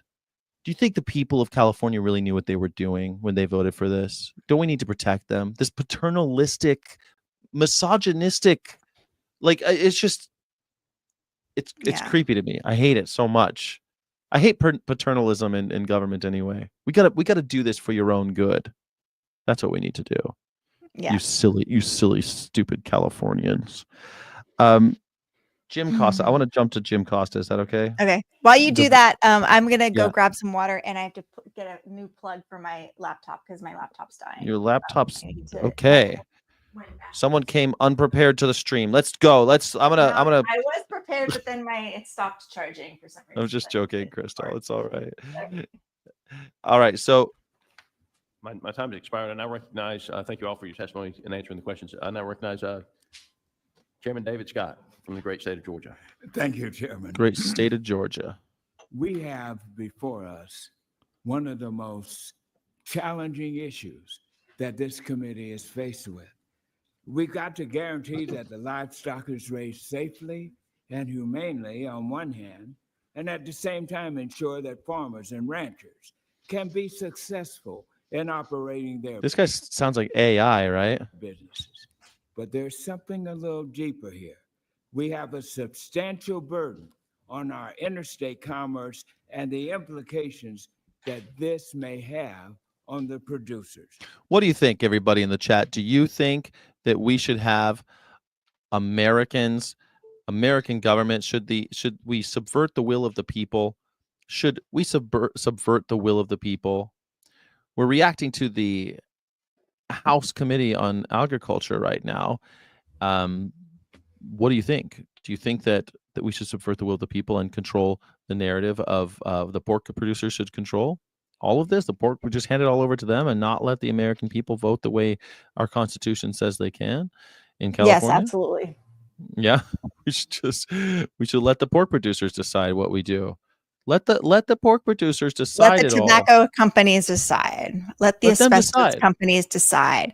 How dare we? Do you know what we did to the industry when we banned asbestos? Like, What do we do to the industry when we banned DDT? We banned all sorts of things in agriculture in California and said that you can't sell strawberries laced with DDT here. All sorts of, what'd you say, pesticide residue and all stuff like that. We've done it a bunch of times. You think people should have their say, period? I agree. I think we should have that on period too. A lot of Christians and Muslims don't eat pork anyway. Very true. But why should we allow the industry to dictate anything? They're supposed to be there to serve the people, not the other way around. We don't serve them. They're supposed to serve us. In 2018, this was passed. He mentions it here. Everything for us, MPPC is a public policy. Okay, well, you don't have a percentage that you know of. Okay, well, let me move on. I've heard from producers and companies, both large and small, that have invested in Proposition 12 complaint systems, not because they agree with or support Proposition 12, but because the law was passed in 2018, and they had a business decision to make. They decided to invest in a compliance system to supply a large market, and some of those producers have invested tens of millions of dollars. They faced nearly 5 years of uncertainty from the initial January 2022 implementation date. And when the Supreme Court ruled in 2023, they hoped that this was finally a settled matter. This is the thing. they did this. They spent all this money. They complied. They followed the law in order to serve a large market, namely California. If you want to sell in California, you got to play the ball. You got to be what we want. What's the If you problem? wanna sell to China, you got to not use ractopamine. Right. Ractopamine. Say have to be ractopamine. I like to call it ractogeno. Okay. Ractopamine. Yeah, ractopamine. They don't want to eat the ractopamine in China. So if you want to sell to China, you got to do something that costs a little bit more and not use ractopamine, because ractopamine fattens up your pigs. Kind of Yeah, artificially, creates more right? meat, lean meat somehow. If you want to, this is what I was thinking. There's this whole, resist bot. We could make an open letter on resist bot. Oh, I like it. And that's how people can send it to their representatives here. You could send it to your I'll figure representative. that out later. Yeah. Okay, so in here we have Jim Costa. Now he's a guy who represents the Tulare area, and he is someone that we talk about a lot. He makes more money off of animal ag than any other representative. He's a Democrat from California. And requirement way that we see with Proposition 12. Right. Well, thank you, Mr. Chairman, and thank you all for being here. With that, I yield back. Chair now recognizes Mr. Costa because Ms. Brown is allowing it. Thank you, Mr. Chairman and Ms. Brown. Thank you, Ms. Brown. That's what I was going to do. I got you. Thank you, Mr. Chairman, and thank Ms. Brown for the courtesy of allowing me to go before her. Obviously, this is a hearing that impacts California, and I would hope to believe, as a third-generation farmer from California, that this isn't a morning to simply beat up on California. And I, with all due respect, am not feeling that the panel that we have here, as good as it is balanced in terms of the different points of view that clearly are involved with a lot of other elements of agriculture and farmers that have adjusted and are taking advantage of the opportunities that Proposition 12 provides. The hearing today, I think, is obviously focused on the grievances on Prop 12. And let me be clear, I did not endorse Prop 12. It was a measure approved by the people of the state of California in 2018. It has created a niche marketplace for producers but we also need to know that it wasn't fully implemented until July 1st, 2023, because of the litigation that took place. And in terms of the impacts on the market, while some studies have been cited, I don't think anyone cited the Oklahoma State University professor of economics, who indicated from an economic analysis I reviewed, there is no indication that Prop 12 has contributed to elevated pork prices at the national level. Ooh. Interesting. Which is also a loss for animal rights activists whose goal was to increase the costs of it. So increase the costs of the nation at the national level, right? But yeah, again, not at the national level. Yeah, at the California is the largest 13% of all the pork eaten in California in America is California. In America, California. Yeah. So if you increase the price of all of that, then it should somehow just make it more onerous to serve that market. But it didn't raise prices anywhere else, is what the study showed from the University of Oklahoma, which is not, as everyone will notice, not a California liberal organization, the University of Oklahoma. So I think Mr. Costa is interesting too, because his district is all mostly cows and chickens, and I think he brings them up here. I want to insert that for the record. I think there are a lot of other elements that impact market prices, and let's start with tariffs. Mexico is the top valuation destination for U.S. pork. Last year, $2.5 billion. China is the U.S.'s largest market for pork variety meat by a value of $1.1 billion. Canada is the top market for U.S. processed pork and the fourth largest market for U.S. pork markets at $852 million. And of course, so what are we doing with Canada and Mexico? We're in a trade war. We're in a trade war. When in fact, in 2020, President Trump, after the conclusion of the U.S.-Mexico trade agreement, I think I remember him saying the best and most beautiful, greatest trade agreement ever known to mankind. Now we are in a trade war with our two biggest trading partners, Mexico and Canada, which accounts for about 40% of our trade, a lot of agricultural trade back and forth. It makes no sense to me. And by the way, that provision of USMCA had a good provision in it. It asked every 5 years for a review period. Guess what? We're in that 5-year period for the review period. Why not take advantage of that best, greatest trade agreement ever known to mankind that was signed by President Trump in 2020? This is a lot about political rhetoric. And I think this trade war goes to the heart of impacting American farmers. I'm a third-generation farmer. And I can tell you in California, we're most fearful about the impacts of our markets that we've established. 44% of our agriculture in California is exported. It's exported. And when we went through this scenario and Trump won, we lost market share that we still have not gained back. So the reality is we are losing markets largely due to uncertainty and inconsistency of this administration's inability to negotiate trade deals. 90 days, 90 countries, maybe here, maybe there. I don't know. But certainly the uncertainty and the confusion in the market space continues to lead to the questionability of the United States as a trading partner. And that impacts American farmers. It impacts California farmers. That's a fact. So it's a simple economic lesson. Less food being produced, less food being exported, more tariffs equals higher food costs. That's the bottom line. And tariffs are a tax on American consumers, American producers, American agricultural producers, and that relates to higher food costs. So I'd be remiss if I did not indicate that when we talk about Prop 12, when we talk about the other initiative, high path avian flu was largely responsible. There we go. High path avian flu as well, right? He's playing all the hits for you, Crystal. For the increase in the costs of egg production, and that gets overlooked. I mean, the impact of high path avian, we've depopulated 170 million layers, 30 million this year, and in California, 17 million. So I yield back the balance by time, but I think that we're missing the point here. There you go. And he gets up and he leaves, which I think is also interesting. He gets up and he walks out. What do you think about all that? Should we? I think it's kind of a ballsy move saying this whole court's out of order. This is all just a kangaroo BS thing that we're doing. Prop 12 is not the culprit. It's Donald Trump. It's the tariffs. It's the trade wars that are driving up the prices, not Prop 12. This is ridiculous. What do you think about that? Yeah. I mean, I don't know. I don't know. Like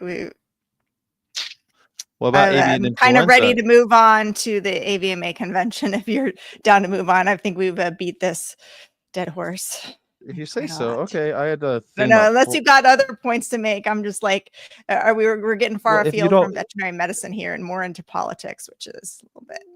Well, avian influenza was one thing that you always like to talk about. Yeah. I mean, he talks about avian influenza being the thing driving up egg prices, not any kind of animal welfare standards. But sure, I mean, well, there's it's more complicated than avian influenza driving up egg prices, of course, too.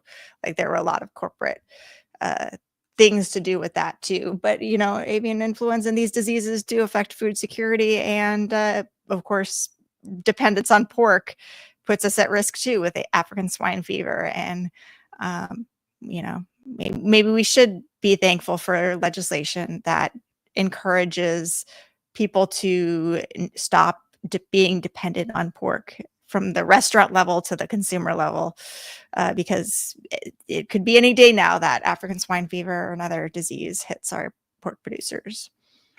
Makes sense to me. Yeah, maybe the avian influenza was going to hit them next. Well, there was some stuff in there about the 4-H, which I know you like to talk about, but we can skip. It doesn't matter to me. I mean, and there was a lot of talking later on about legal standing of states' rights, but sure, let's go. And whether or not I don't know. What do you guys want? Are you guys tired of hearing about Prop 12? Because I'm kind of bored with it. I listened to this for 3 hours this morning, and now I'm listening to it again. I'm like, oh, I've already drafted my letter. I've made my points. Are there points that I haven't made in my letter that I should have made? Which should we talk about in an op-ed? Like now is a really important time to get op-eds out there. So I want to make sure that everybody who's watching has the material and arguments they need to draft their own op-eds and get this in the media. But yeah, I mean, I think the there's certain things in there that are more important than just animal welfare, because I don't think that's what Prop 12 is going to end up standing on. I don't think anyone on that dais or anyone in that on the bench had anything I don't think they cared about animal welfare even a little bit. Nobody cares about animal welfare or ethics. That's why I make economic and public health arguments, national security arguments. So. Yeah, and I think that states' rights arguments is pretty important on this one. But but yeah, if you want to look at other ones, go ahead. I mean, look, someone's quoting Leslie Cross, the principle of emancipation of animals from exploitation by man. Leslie Cross. Yeah, that's cool story, bro. Like, who cares about Leslie Cross and what Leslie Cross says? Because everybody wants to oppress somebody else for profit. Like, that's the way of the world. Is it? We all want to. Everybody nobody cares about ethics. Nobody cares about animal welfare. Those in power just want to exploit others for profit. So I don't know why we care about what Leslie Cross says, because people want to, use others for their own benefit. Someone might be inspired by the words of Leslie Cross. I don't know. I mean, they did inspire. I mean, I'm sure a lot of people who wrote Prop 12 probably care about stuff like that. I don't know. I think Prop 12 was probably written by well-intentioned people, but they're forced to make arguments in this whole like states' rights, interstate commerce, the dormant commerce clause, all these things, and we all have to learn them like kind of on the fly if we want to try to advance the ideas of animal welfare and animal rights, because we're living in the system, right? I mean, we're just kind of stuck doing that. But I'm sure that the people who wrote Prop 12 still, I don't know, they probably care about Leslie Cross and people like that, don't they? I don't know. Do they, people? I don't care what Leslie Cross says, personally. Well, I guess that's what I'm for. I'm the philosopher. I think it's important to understand philosophy and why we do the things we do. But you're right, the arguments don't always ring true when you're talking to people like Jim Costa, who's got a $400,000 paycheck from the animal ag industry. I don't think quoting Leslie Cross at him is going to work, I guess, is important to also realize, right? Yeah. Yeah. All right. So let's talk about the AVMA. You were there this weekend. You were at the AVMA convention. Do you want to tell everybody what the convention was like? I mean, was it a bit? How many people go to it, and are they all vets? I don't even know. No, there's an RVT there who's friendly with us. So there's RVTs there, just industry people trying to hawk their products to people. But a lot of veterinarians, probably a couple thousand veterinarians. And the AVMA House of Delegates was there, of course, and they were voting on their resolutions and passing the resolutions. We wrote, statements about their sow housing resolution and their declaw resolution, which watch our other live streams for the deep dive into that. But the sow housing resolution basically didn't condemn gestation crates and could make producers be like, we're following AVMA guidelines and ensuring sow welfare in our gestation crates. And AVMA famously supported Section 12007 of the farm bill that they're talking about. So yeah, on one hand, you're making a resolution about sow housing, talking about how important it is to provide sows with all of these various things, while also not condemning gestation crates. And they also, didn't make a statement. They basically made a statement saying that they would not support bans on cat declawing either, which was, kind of disappointing. But so you get to watch them all vote. So they're like, hey, how does everyone feel about all you House of Delegates? And do they do it like yay and nay like they do in the regular House of Delegates? Yeah, and I could have, but I had to work. So I, it's usually pretty boring, and they usually are all just, go along with the crowd, and they don't argue too much, and they usually approve all of the resolutions anyway. So it's usually not that interesting, and you're not allowed to record it for some reason. They even kind of like look at you funny if you like show up and watch. But I encourage, more veterinarians to go and watch and to talk to your delegates. Only so we sent out those letters encouraging people to send them to their delegates. Only one person got back to me saying that they got a response from their delegate. So, one person. That's why they don't want to. That's why they don't want you showing up at the House of Delegates vote, because then you'll know what they look like. Well, They their don't like them. pictures are all online, so you can see if any AVMA member can log on. And as soon as you log on to the AVMA website, the first thing that pops up are your AVMA delegates and their pictures. So everybody knows what they look like. But there were some good things about the AVMA convention. One was the Animal Welfare Veterinary Education Joint Seminar. They discussed the welfare and ethics of animal use and alternatives to animal use in veterinary education. And, really started to question anatomy labs in veterinary schools. And do we really need to train students this way, where they have to learn 1,000 different body parts and on cadavers that are, So don't is really look like living animals? Is an anatomy lab the same thing as a wet lab? Is that the same thing? Yeah. So there's wet labs, they've got cadavers, and they're so the question is, this can't be the best way. Is how else would you do it though? What's the better They way? talked about we have to train core competencies. Like day one, veterinary students need to perform certain tasks. So it's kind of like the argument of some people say veterinarians aren't trained they only get 1 hour of nutrition education in their schooling. It's like, well, but every single class we talk about nutrition related to whatever disease we're studying. So we discuss nutrition a lot. And the same thing with anatomy. If we're discussing surgery and or a particular surgical procedure, or particularly a particular disease or whatever, that's when you study the anatomy of it. But first class of veterinary school, you're going to have to remember all of these body parts. It makes no sense. It's like a waste of time. You're learning all of these things with no context, really. So that's, what the Sounds like high school, like when I had to yeah. remember all the bones in the human body. I just got to memorize them in alphabetical order or something, or I got to be able to point to the bones and just memorize them out of context, no idea of what Yeah. each one does, or Or it just seems like memorize rote learning.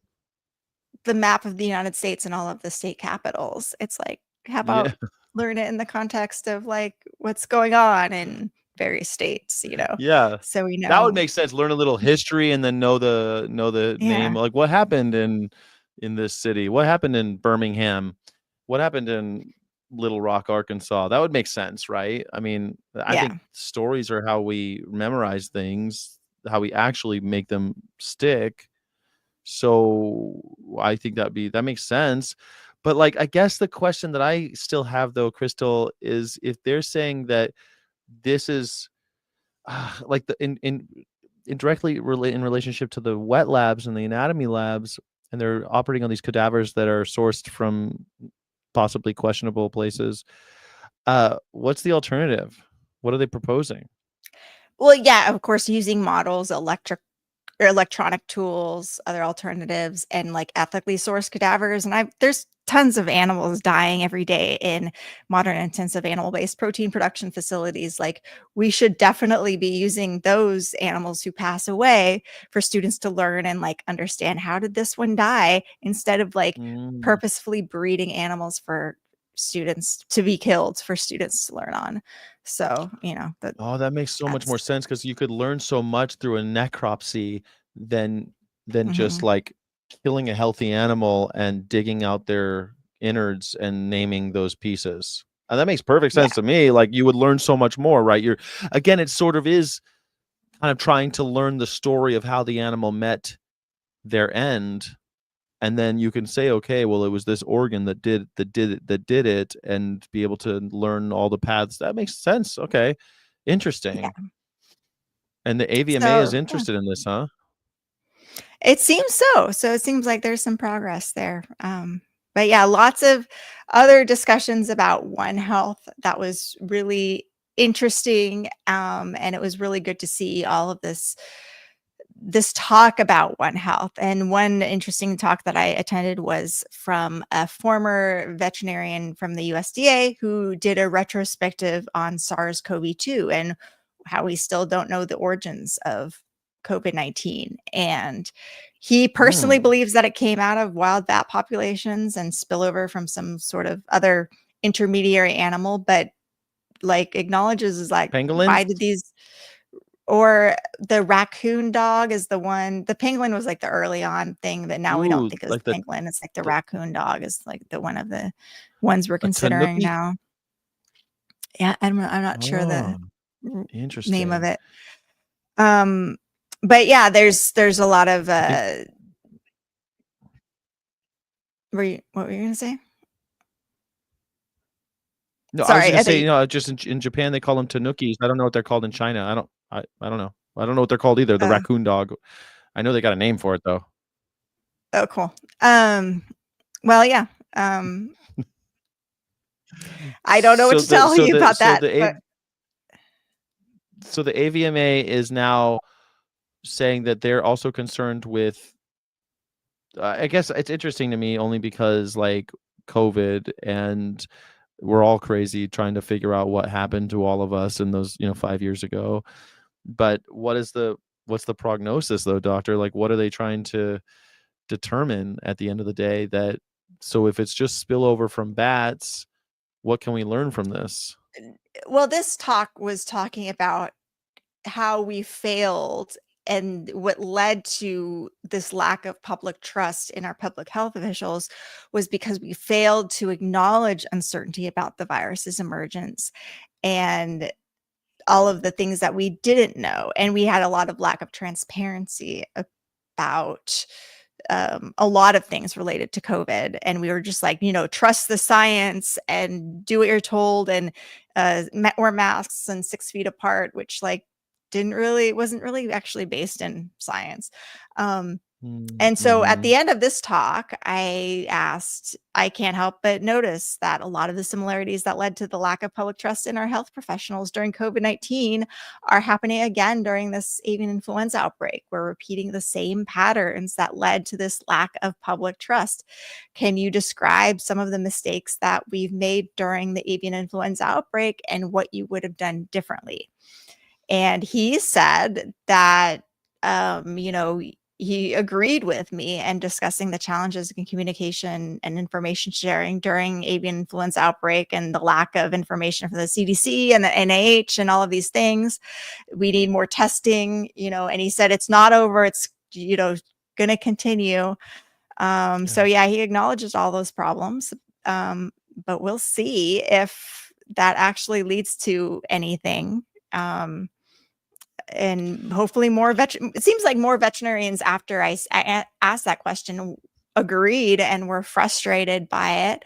So hopefully there'll be more discussion about the corporate capture and how veterinarians are just being used to like foster consumer confidence in, the dairy Yeah, I industry. mean, like veterinarians and scientists and medical professionals at large, writ large, they seem like if I think about what's eroding my faith in them, it's been forever this corporate capture, right? I don't really trust human doctors because I feel like I'm going to go and they're going to tell me to take this expensive medication and I'll heal a little bit faster maybe than I would have had I just never gone. It just never seems, or they'll say, yeah, you've got this problem, more diet and exercise or something. I don't know. It always just seems like they were honestly more interested in selling me something rather than making me having any kind of interest in my own health. And if it's not that, then then somebody else wants to use me as a political pawn of some kind, or have whatever's ailing me as a political issue.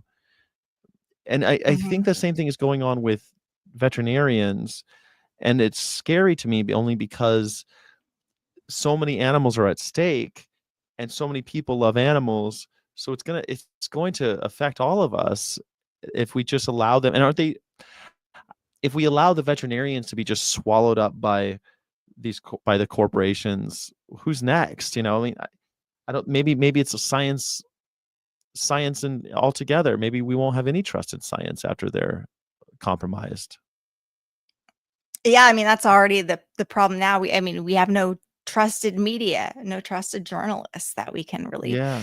who's going to like in an unbiased way report what's happening? It's really hard, and who are people to trust?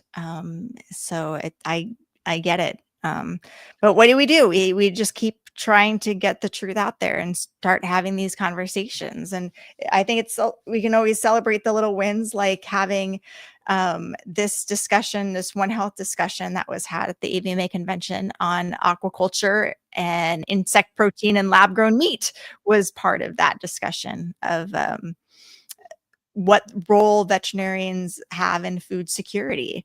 And I think I didn't get a chance to watch that talk in real time, but I got to see the rehearsal, and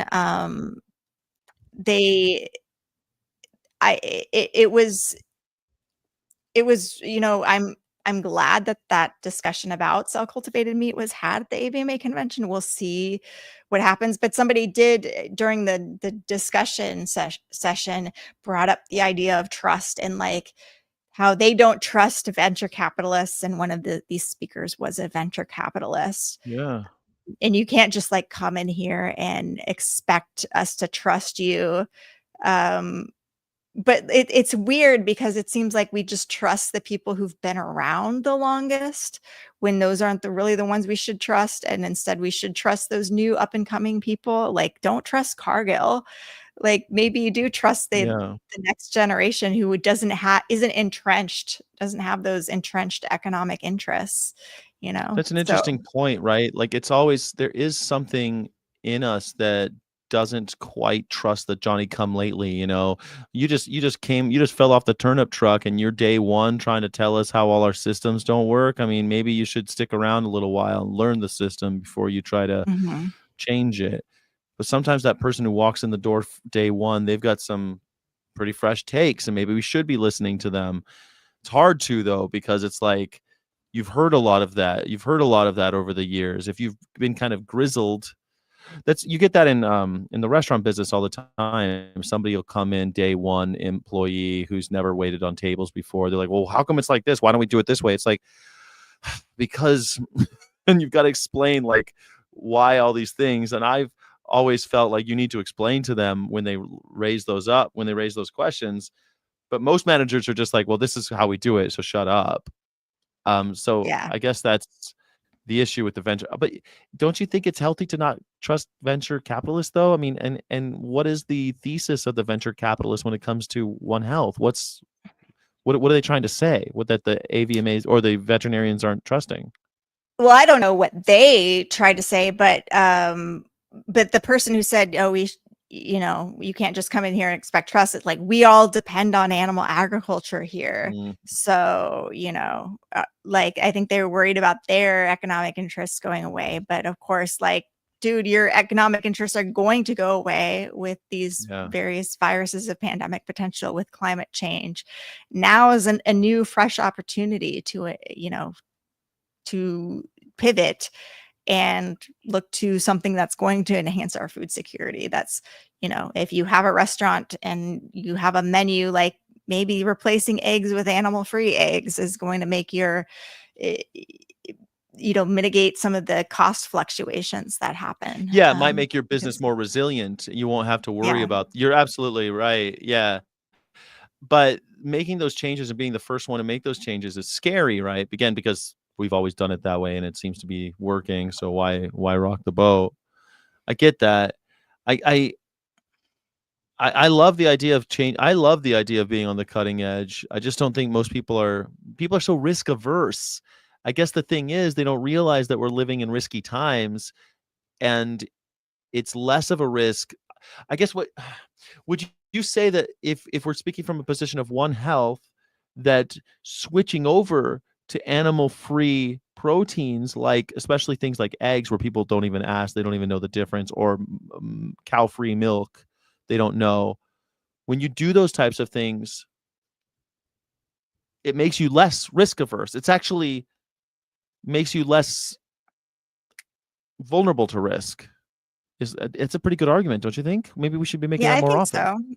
And a lot of these dairy producers they're taking these big risks, investing in new milking robots and, spending it $200,000 to do that, per milking robot. Like maybe they should look at this. This is what's happening with cow-free milk. But I also talk to the venture capitalists. Like, I'm not totally convinced cell cultivated meat is the future when we already have cow's milk made without cows, and that's not on every menu yet, and that's not in McDonald's, and it's not in schools, and maybe we should really focus on getting that everywhere and killing the dairy industry, and then that would make other things, that would affect the beef industry too, since most beef is dairy cows. Absolutely. I think that's such an important, that's like an argument for, look up, well, first of all, for McLovin, we debated earlier, now brothers. Well, that's why we do these shows. Crystal and I argue every day too about this stuff, or every time we're live. We're supposed to get through the dialectic, come together and learn more from each other and walk away better people. That's the whole point. So I'm glad that you're here, Sid. Thank you for watching the podcast. I think about when you said that, Crystal, it kind of brought me back 20 years where people were saying that when no one knew what Beyond Meat was back then, but they would say things like, when something like Beyond Meat comes out, that everyone's just gonna eat that. Why would you eat a bloody piece of animal who you had to harm when you could just have Beyond Meat? And once it's the same price, what's going to hold you back? And so here we are. It's roughly the same price. It's better for you. Doesn't harm animals, and we haven't adopted it. So I feel like this cell-based meat thing, I just don't think it's the future, because I don't see people adopting the options that are already there. Yeah. And Beyond is good. It tastes good. I don't know, it's great. So is it possible? Impossible tastes so much like animal. The first time I had it, my stomach tightened because I was thinking, oh my God, did I accidentally eat an animal? Am I going to get sick? Yeah. That's how real it tastes. But the industry does a good job of framing Beyond and these other things. It's highly processed, and we just are like, oh, okay, that's highly processed, and we're going to give you cell cultivated meat. Of course, that's being banned in all of these states. So they're always, and it's even scarier. It's totally scary. I'm vegan, and I think it's scarier to eat something grown in a lab because I don't trust it, because it's new, and I'm not saying I never will. I'm not going to stay closed-minded about it, but it's weird. It's different, man. I don't know if I'm into growing cells in a petri dish that turn into chicken tenders. I don't know.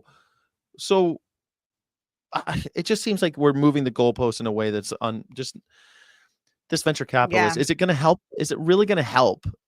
Is that really the future? Or are we just going to throw billions and billions of dollars just down the tube? Down the tube. And especially just like they don't did. have any government support backing behind it. You need some government money to match what you're investing in. And that's what Elon has taught us. He's not going to go do a big venture without making sure the government's also going to cover some of it and have contracts and all of these things. So, I think totally. And Bill Gates says he wants to save the world through business, which is why he's such a big investor in Impossible.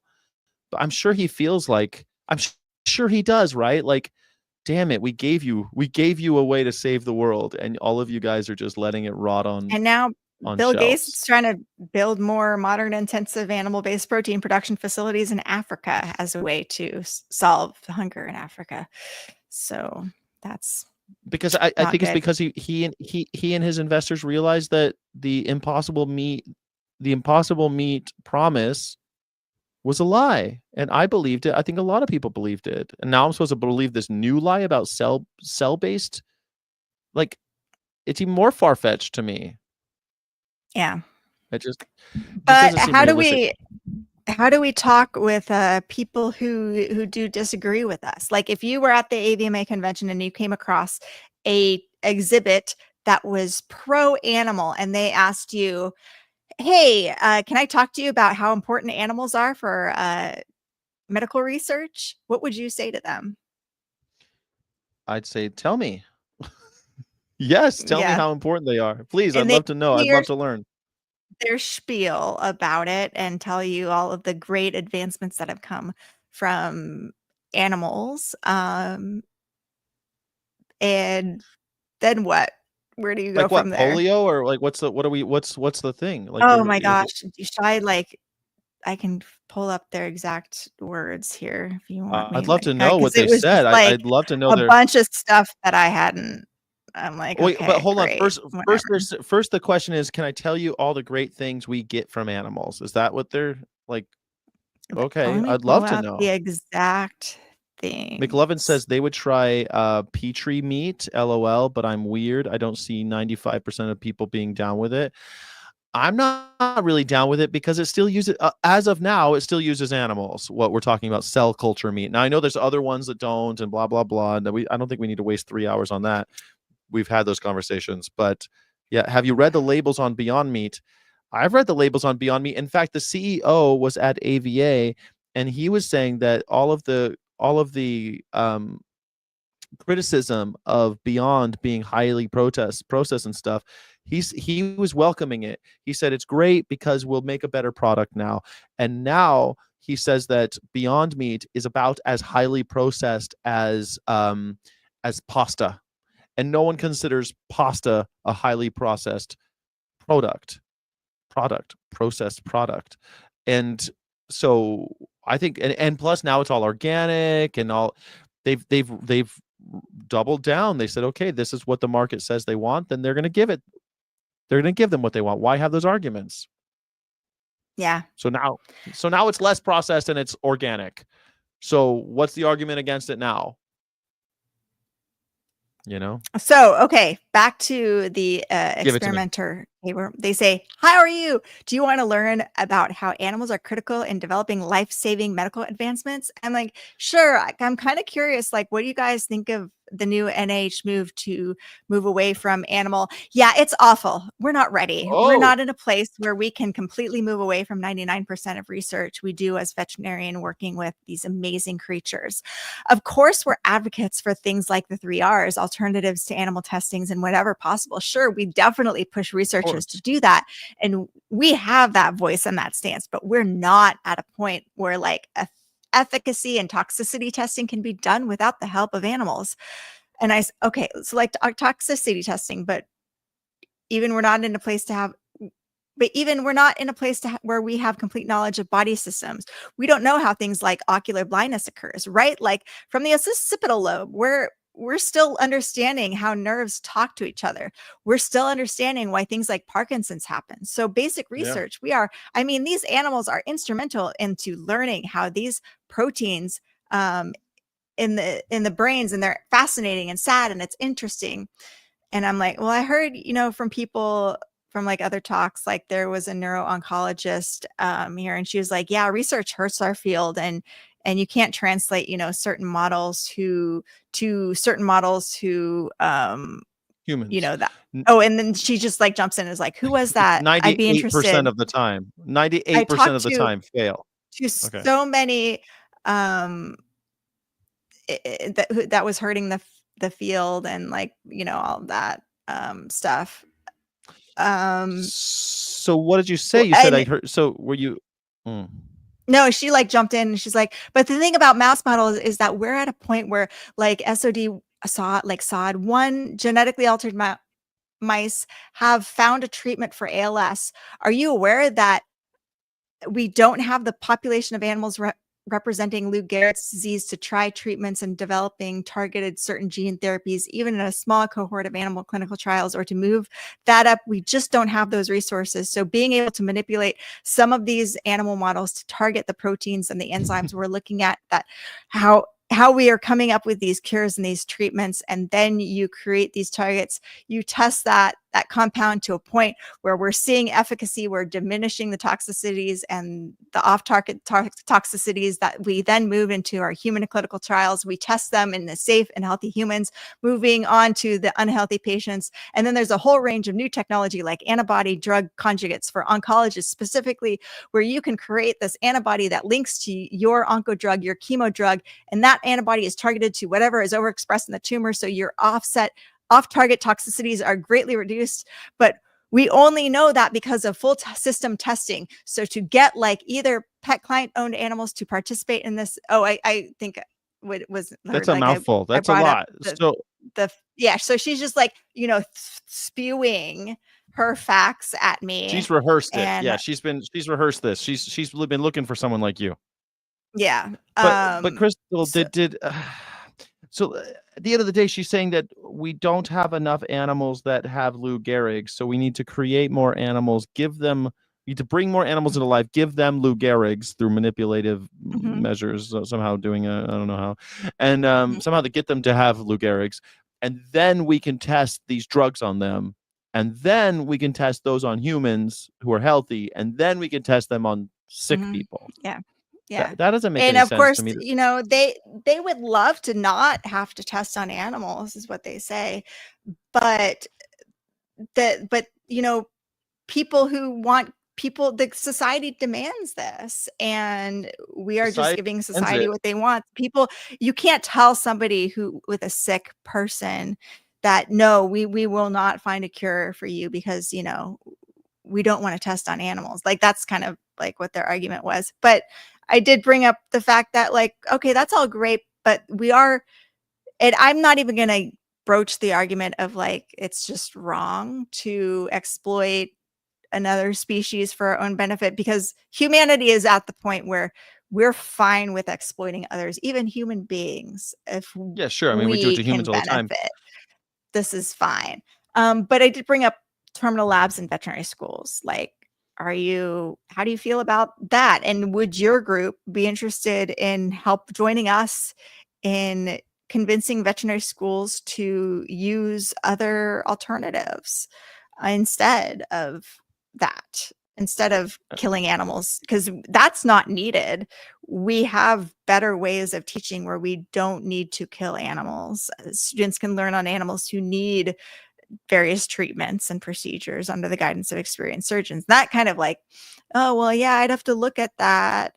Maybe, and, we exchange information, but it'd be interesting to ask them, she's obviously like rehearsed her stance on animal experimentation and is used to talking to lots of animal rights activists. But I'm curious, like, what does she think of like foie gras or elephants in zoos or the fur trade? I know I had already gone on too long, but I think it'd be a good thing to go to these conferences and ask these people what they think about these other things, but and see usually like, they because don't like those things. Just like when I had the beef farmers come to me and they saw the display about animal testing, they thought that was horrific. But they're cattle farmers, and they'll gladly slit the throats of animals, and they'll say, "Well, I'm doing something that's unnecessary. That is necessary, but difficult but necessary, right?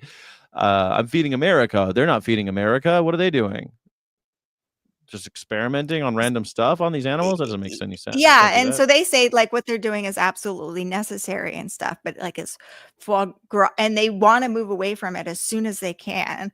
But like, is foie gras necessary? Is cat declawing necessary? Like, I'd just be interesting to see where like these people potentially be like really good advocates for other animal causes.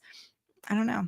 That'd be pretty But- amazing. I think maybe it's a hard thing to do with the allies. How are you going to get those? It's an interesting thing. Sid says that he's quitting meat today. So Got one. I always applaud. I always applaud people who are going to no longer participate. Thank you. Is I think Crystal that's good. streaming as well? No, I'm not streaming. Crystal is streaming on all. I think she means on your channels. Crystal is streaming on Twitter or X, YouTube, Facebook, and her LinkedIn. 2 Facebook pages, a LinkedIn, and 2 Twitters and a YouTube. So she is definitely 2 YouTubes. She is streaming towards. So please go to her socials and please like and subscribe, especially on the Crystal one or the Our Honor one. We'd love to get some more action over there. Yeah. What is her stance on? Okay, well, you want to take a question from the audience since we're talking about operating on animals. What is Crystal's stance on spay and neutering? I'm against it. No, you're not. What are you talking about? Why do you say that? You know, someone's gonna take that and they're gonna post that. People gotta like look. That would be hilarious. Crystals against spaying and neutering. Meanwhile, like that might start a good controversy. Then people would like post all my videos of me spaying and neutering. That might drive some engagement. So yeah. McLovin says Um, they've just subscribed to you and that they found you through okay. my channel. So that's awesome. But okay, could you answer seriously, please? Not everyone knows you as well as I do. That you're not that you're just I'm joking. yeah, no, and we know vegans and animal rights activists have no sense of humor, so and they don't get sarcasm. But I'm a big fan of spay and neuter, and that's like most of my work. That's how I get my money is I spay and neuter, like 100 animals a week or more. So Right. I mean, I've watched Crystal single-handedly spay and if you neuter watch, many animals, and if she you go does to any so. of my social media, you'll see my stance on spay neuter. It's Yes, like go all my find out. yeah. She is. I think that I don't want to speak for Crystal, but I think that she holds a similar opinion to me that spaying and neutering is the most effective campaign for animal welfare in the history of animal welfare. It's helped more animals than any other campaign. Popularizing the idea that it's necessary has greatly reduced free roaming cats and dogs. We need to keep at it because every time we let up, we see really, really horrific consequences. So back to talking to industry shills. Are you in Yes. favor of talking to industry shills, or do you think it's a waste of Yes. time? No, I'm in Okay. favor of it because I think that people still have humanity. It's dangerous though, and the reason why I think it's dangerous is these alliances sometimes can become so unholy that you can end up compromising your principles. And I think and not through no fault of our own, we can try to find common ground to the point where we end up acquiescing and compromising in ways that we would normally be uncomfortable with, where what we're trying to do is to get them to find these piecemeal, I don't know, these piecemeal ways to get involved in helping animals because they're powerful. It's so dangerous. You see this with Yeah. like people in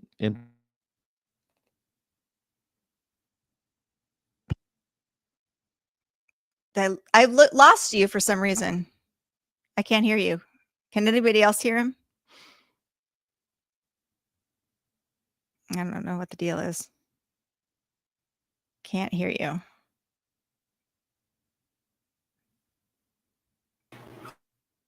I'm Yeah, I back. Are can you hear you with for me? Can you hear me now? yeah, now you sound all robotic, but it's like bad Not audio, like robotic. you're through your computer or something. I'm sorry. It is through my computer. second. And There. now I should be in good. Okay. Sorry. I was saying that in Germany we had these like the Green Party, and everyone was really happy that the Green Party was winning seats in the Bundesrat and Bundestag.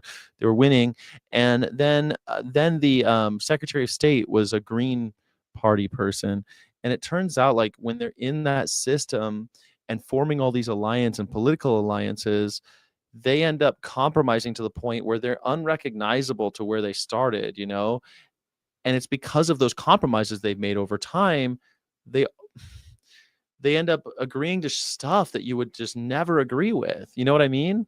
It's hard. So I guess like I could say yes, I'm totally for it, but I think with a caveat emptor, buyer beware. Be careful of the company you keep, right? That's an ancient it's ancient. It's hard. Yeah. What do But you it's think? hard. It's like these people are not really challenged, and I think we don't look at specific studies enough. They convince themselves like the study they're doing is really, really important and advancing stuff. And few people like dig into we just talk about generalities. Oh, 95% of experiments fail, when they're like, no, but it's really important because that 5% is super vital. But like how many lives will it take and how much expense when people don't have access to medical care, but we're spending billions and billions of dollars developing these new treatments, but not providing diagnostics to the people and animals who need diagnostics. So what might we find if we, reinvested into that? So I think we need to have more of those discussions, like where is the best way, what is the best thing for our funds to investigate? And then Yeah, the industry does seem to cannibalize itself at all. If they sense blood in the water from certain labs, then they're like, oh yeah, I work at a good lab, but that lab in that in lab, Vigo yeah, or whatever, that notorious. was Yeah, horrifying. And yeah. it's like we just need to find more of that. If they aren't working in a lab where there's monkeys with pus coming out of their heads with screws, they think, oh, my lab doesn't look like those PETA pictures, so I must be working at Yeah. a good one. And that's where we get like why we need to attract whistleblowers, because they need to see, when they do see stuff, they need to say stuff. Like, what justifies work is so important. And I think conversations are extremely important. And I have to I struggle because I think, okay, first of all, situational awareness, I think, is the most important thing, right? You can't talk to a person of science the same way you talk to a person about slavery and stuff like that, right? So when I did my anti-vivisection tour, I talked with people who were vivisectors. They would come up and they want to talk, and I'd say, yeah, I try to keep an open mind, and I learned so much from them, and it actually made me a better activist. I got a lot out of those conversations. And maybe that's, and I don't know how much, but I think what they got out of those conversations after we shook hands and said goodbye were that, hey, not every person who cares about animals is crazy, and actually some of the stuff that we're asking for is pretty modest. It's making modest changes to help animals, and that we want to work towards a world where we're not using them. And I got a lot of, I don't know, Crystal, I feel like those are difficult conversations to have, and I don't know that everyone's up for it. I know you are, and I know I am, but I also feel like, man, it's so dangerous being friends with Nazis. Not that they're all Nazis. That's not, I guess we Everybody should. is a Nazi, though. Like, that's Everybody the is a thing. You have Nazi. to You're right. realize. You're You right. have You're to be right. able to turn on your friends, because you're the most charming person in your life who's like such a good friend could be a child molester. And if a child comes to you and says, like, dude, that person groomed me and molested me, you have to be willing to say, like, yeah, I bet my friend who I've known for so many years, who is so charming, probably could have possibly done that. I think we all have to realize, like, our friends who we know and trust are capable of doing horrible things. And we have to believe people who come to you with concerns. We have to take them all seriously, for sure, Mhm. and do our due process to figure out what the truth is, right? But when it comes to like talking to government shills, not government shills, sorry, industry shills who are kind of in this lockstep, are you really gonna be the cycle breaker? Are you really gonna disrupt that cycle that they have been built up? Like, I think I already have in so many ways. I'm just like looking at the veterinarians who are like liking my Facebook post now and being like, I remember when we used to fight. I remember like when you Yeah. thought I was a crazy animal rights activist. Now you're liking my stuff and so thankful for what I'm doing. And so I think, just getting these people like to follow my social media is like I'm able to like every day just like foster a little bit of doubt in their mind about what they're doing. Yeah, absolutely. I agree with that. I don't know how we're going to be able to. I met that honest to goodness Nazi a couple weeks ago, and a guy who like actually identifies as one, and I think I got something out of it talking to that person, but I don't think he got much out of talking to me. It's not like he changed his mind or anything. I don't know where we go with some people that are so far gone. Do you know what I mean? Yeah, I don't know. You can't waste your energy on people who are gone, but just if you pass them, like say your thing and then have a discussion, but then like move on. Like what can you do sometimes? But Yeah, absolutely. anyway, moving on from that, You there just was keep trying. yeah. You're coming in and out all the time with your sound. Like sometimes you sound like you're talking through your computer. Sometimes you sound like you're talking I through the know, mic. because I I don't. accidentally hit the cable. Okay. Because I'm trying to do both. I accidentally hit the cable that connects my stupid mic, and I Okay. disconnected it. And then while you were talking, I was reconnecting it. But I heard everything you said. But I know that I should be coming in clear again, and I'm just not going to touch Okay. it. Yeah. I No, was sounds good. I was.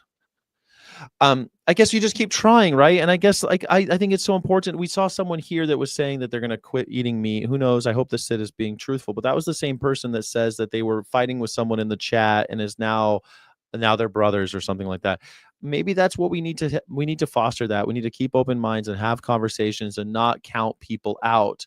And I guess it's just I want to believe that we can talk to people and we can have real work can happen when we're talking and we're butting heads and we can figure things out together. But I do want to make people aware and have a little bit of reluctance only because, or just be circumspect because I don't want them to give up their own principles. They're so important. We need to get people to live by those principles, and then they'll be more resilient and have those conversations, right? That's all I'm saying. I Yeah. think you're right.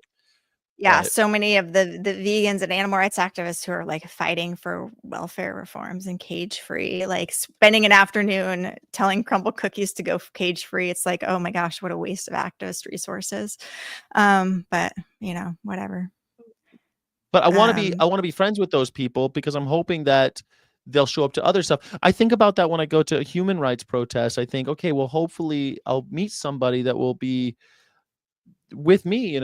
We have to build community, and that community starts by talking to people that we disagree with. That's how communities are built. And We maybe gotta love they'll our have a neighbors. protest of telling crumble cookies to go egg free. Maybe. Yeah, maybe they will. Maybe they'll join up. Maybe. Who knows? Or maybe they'll just get you to sacrifice your own principles and join them. That's the problem. That's the issue, I suppose. So back to the AVMA convention, there Yeah. was one talk that I did not attend called "The Role of the Veterinarian in Animal Welfare," and this was by somebody who is a diplomat of the American College of Animal Welfare.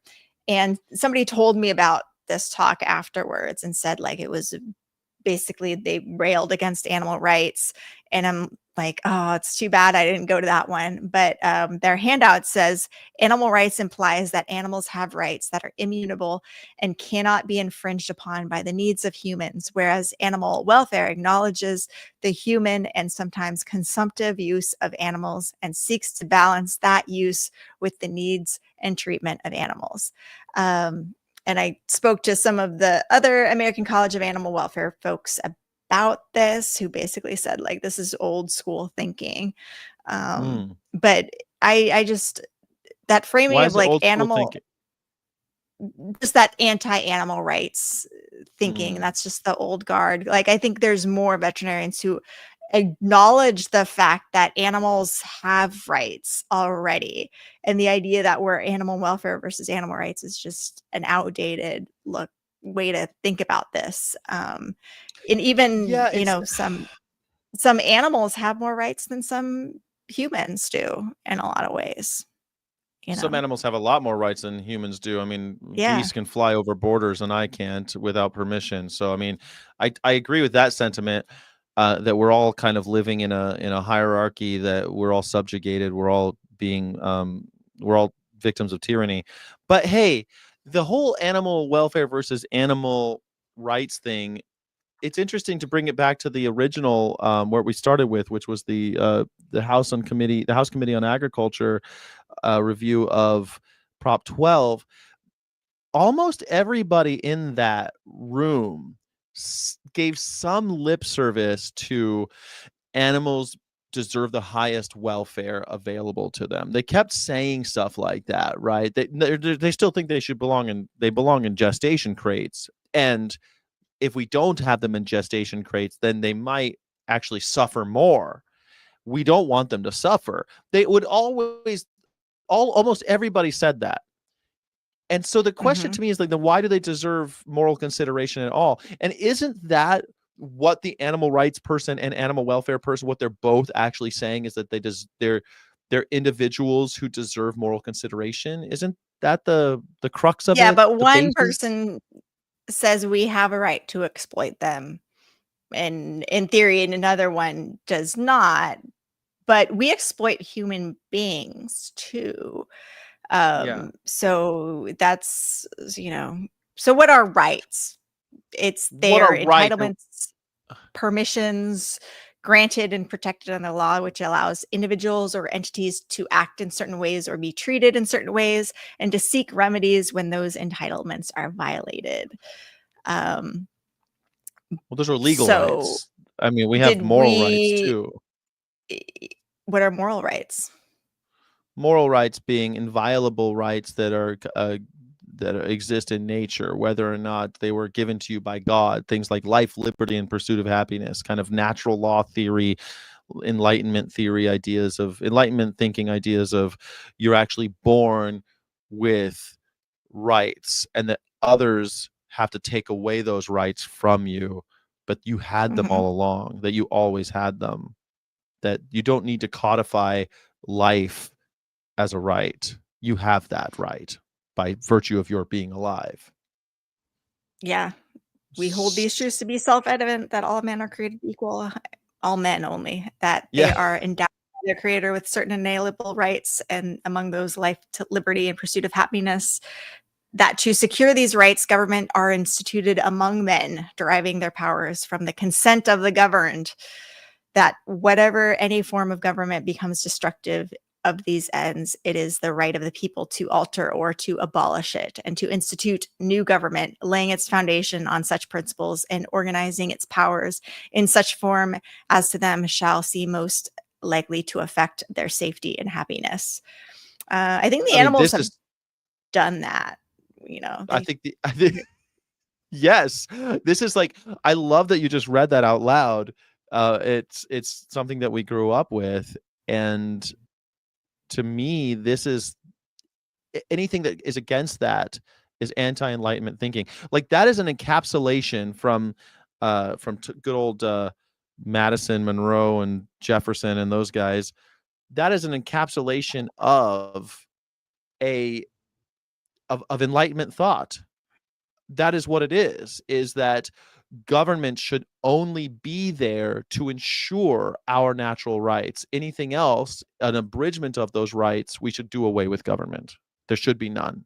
It's practically, it's damn near anarchist, damn close. Of course, and then they make the whole Constitution and it's not, but still, like, it's a big idea. And so it's not just what we codify into law. The rights of animals, they do have life, liberty, and pursuit of happiness. We have to take it from them in order to exploit value from their lives, their liberty, and their happiness. We extract value of those things instead in the form of money. He has plundered our seas, ravaged our coasts, burnt our towns, and destroyed the lives of our people. Sounds like corporations are doing that. And the king, King George.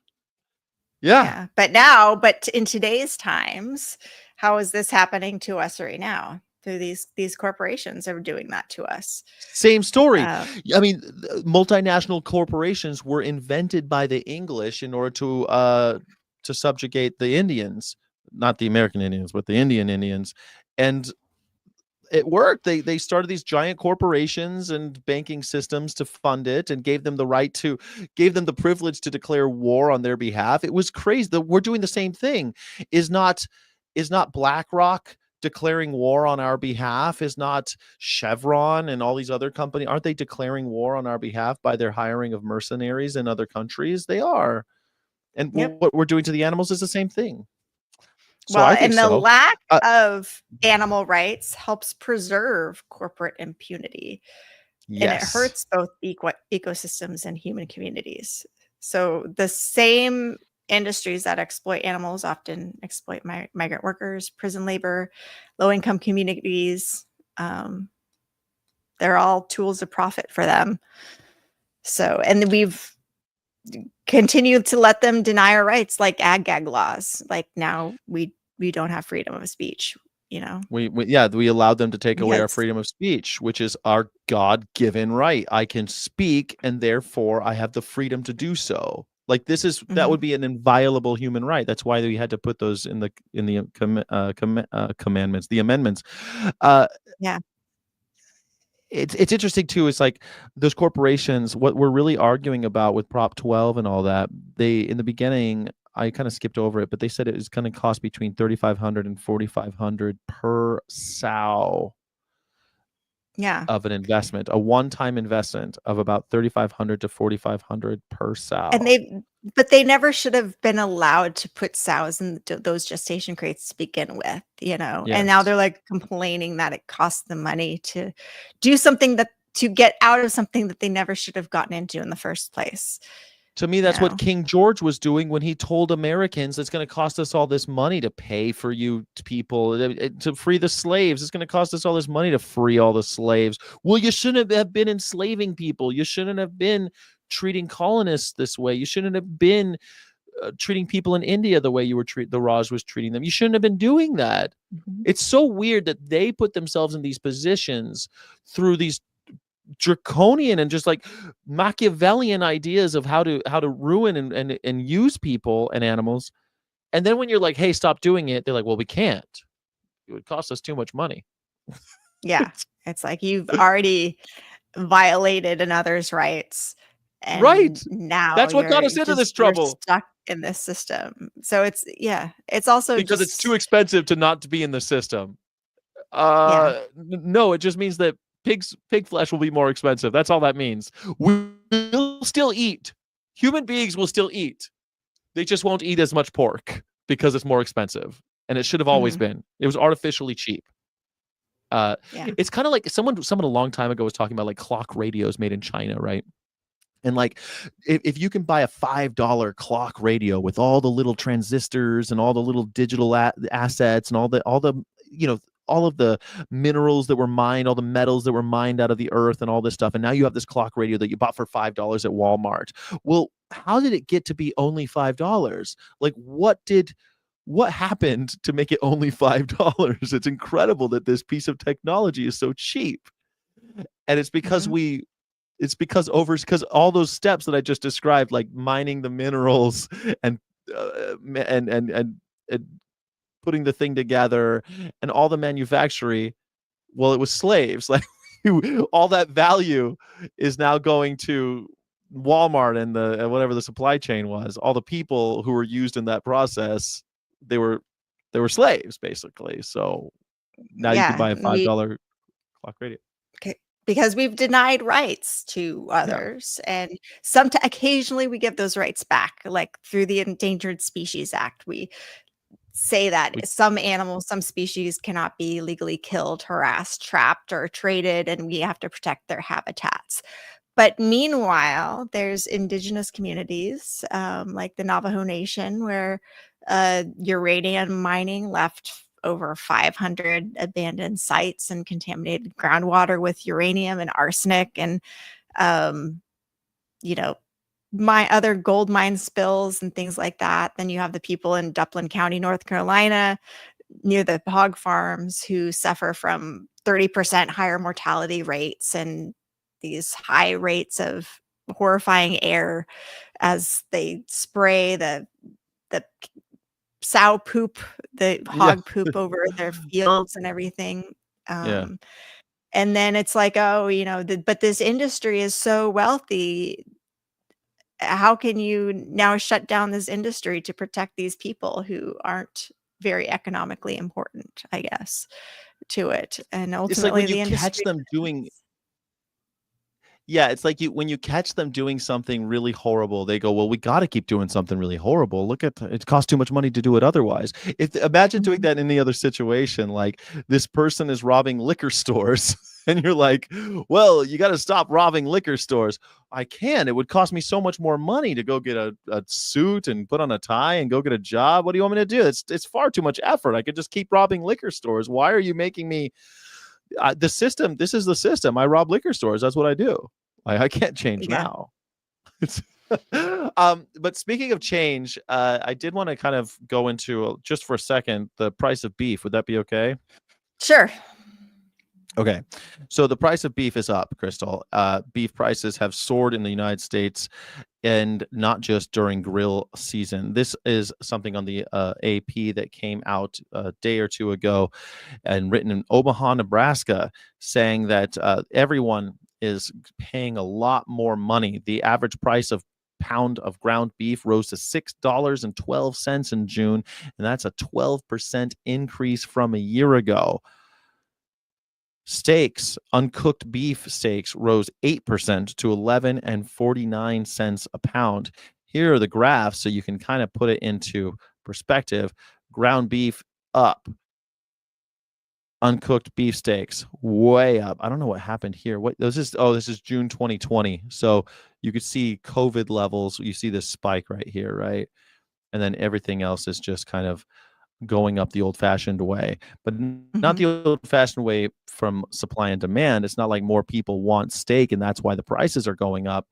It's because the cattle herd has been steadily shrinking in the United States. As of January 1st, the United States had 86.7 million cattle and calves, down 8% from the most recent peak in 2019. That is the lowest number of cattle since 1951, according to the USDA.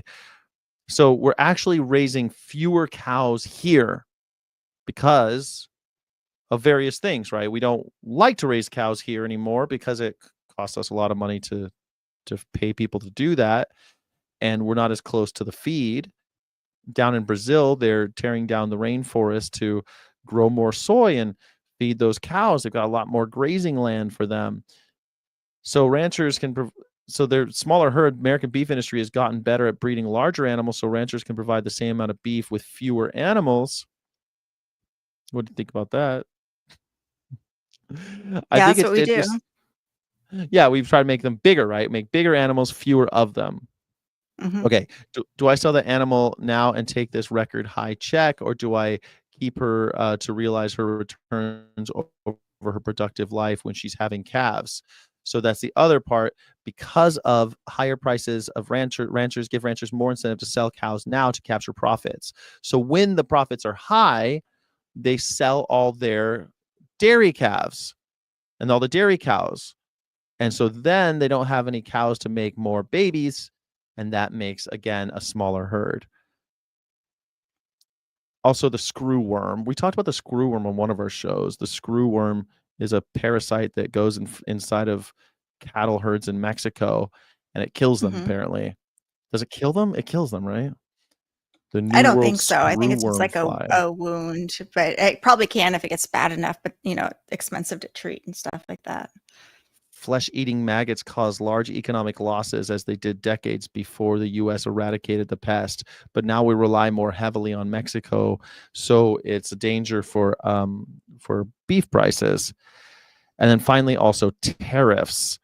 Because of all these things that we've exported, so now we're importing more of our cattle flesh.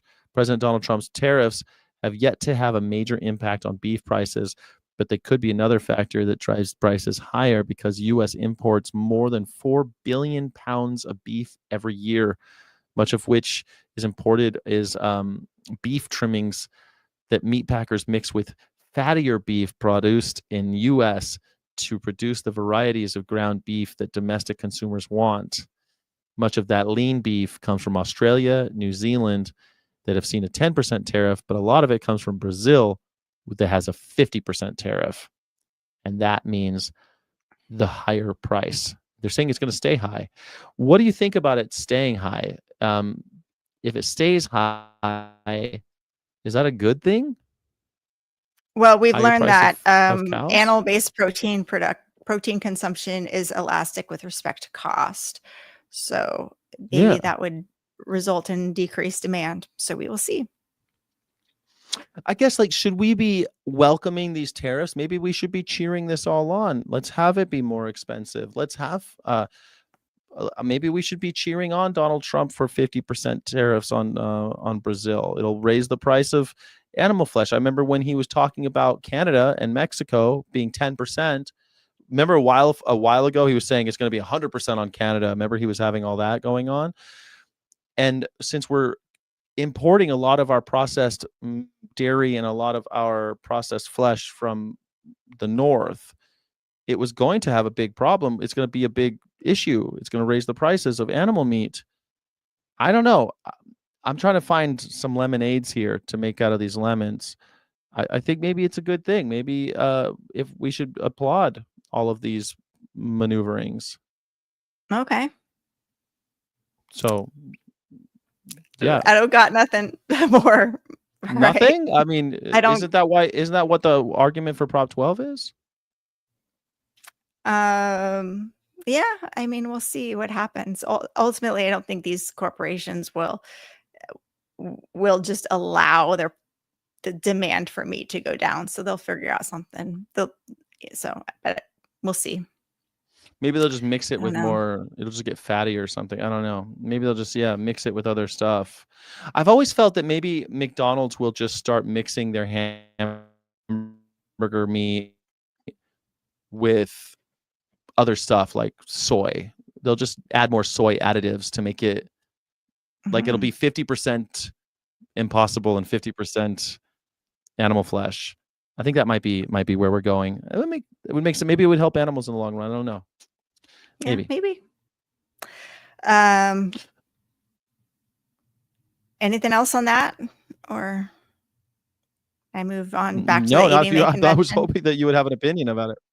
Okay, AVMA convention. Do it. Other than just the data shows that demand for animal-based protein is elastic with respect to costs. So costs continue to go up and surpass inflation, then demand should go down. But we'll see. Maybe capitalism will save animals after all. I don't know. But there was one talk at the AVMA convention that did make a bunch of veterinarians really angry, and that was how veterinarians can improve animal welfare in commercial dog breeding kennels. And they even did an article about this, saying adopt, don't shop is a popular slogan, but may not apply to everyone. Breeders help fill this gap and are a critical part of the supply of future generations of dogs. This person was the assistant director in the AVMA's animal welfare division. So this is a higher up the AVMA who gave this talk and said this.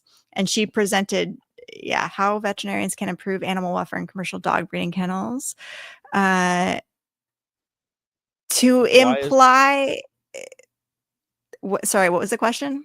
Why is it not for everybody? I don't understand that first proposition there. Like, okay, so the claim is that it may not be for everybody. Well, why not? Because some people want dogs produced in commercial dog breeding kennels. I guess like adopt, don't shop it helps animals. Adopt, don't shop, but that doesn't apply to everyone. Well, why not? It doesn't make. I don't think that's what's just. We should just let them off the hook on that. Of course, it applies to everybody. Everyone should adopt, not shop. Like, to imply that commercial kennels are similarly capable of raising dogs suitable for family life as the other types of breeders they list here is inaccurate. Oh, sorry, I'm reading never mind. That's not part of the article. I think they're talking about like, how we need to provide commercial dog breeders provide like dogs for labs, for law enforcement, guide dogs for the blind, things like that. So that's what this and that can't be that we can't do away with any of that. So the AVMA, how can we Jesus, I don't even want to ask, but fine. Because this is the thing, they make this claim that is immediately BS. Like they're building on a house of sand. They're building a house on a foundation of sand.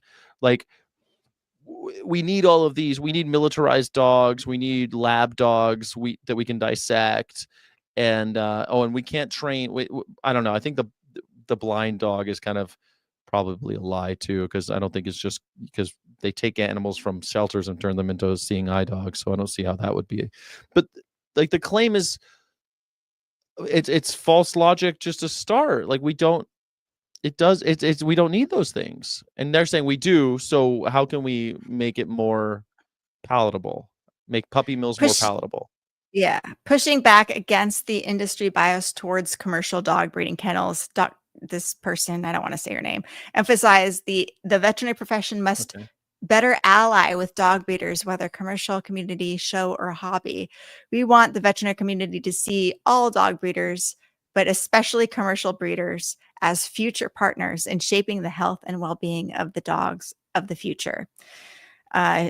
She covered the 5 domains of animal welfare, blah, blah, blah. Yeah. So brachiocephalic breeders that breed animals to literally suffer their entire lives, the ones with the smushed up little faces because she they says want a screen cute dogs dog. for congenital disorders. So I don't know if she supports veterinarians against brachycephaly. We'll see if maybe somebody asked that question. It is very much a reproductive focus, so it's a little different from working with the regular pet owner. We have to keep the end goal in mind, which is producing calm, confident, happy puppies that are successful and free of congenital disorders and defects. But we also need to appropriately breed animals too. Otherwise, you won't have puppies in the future.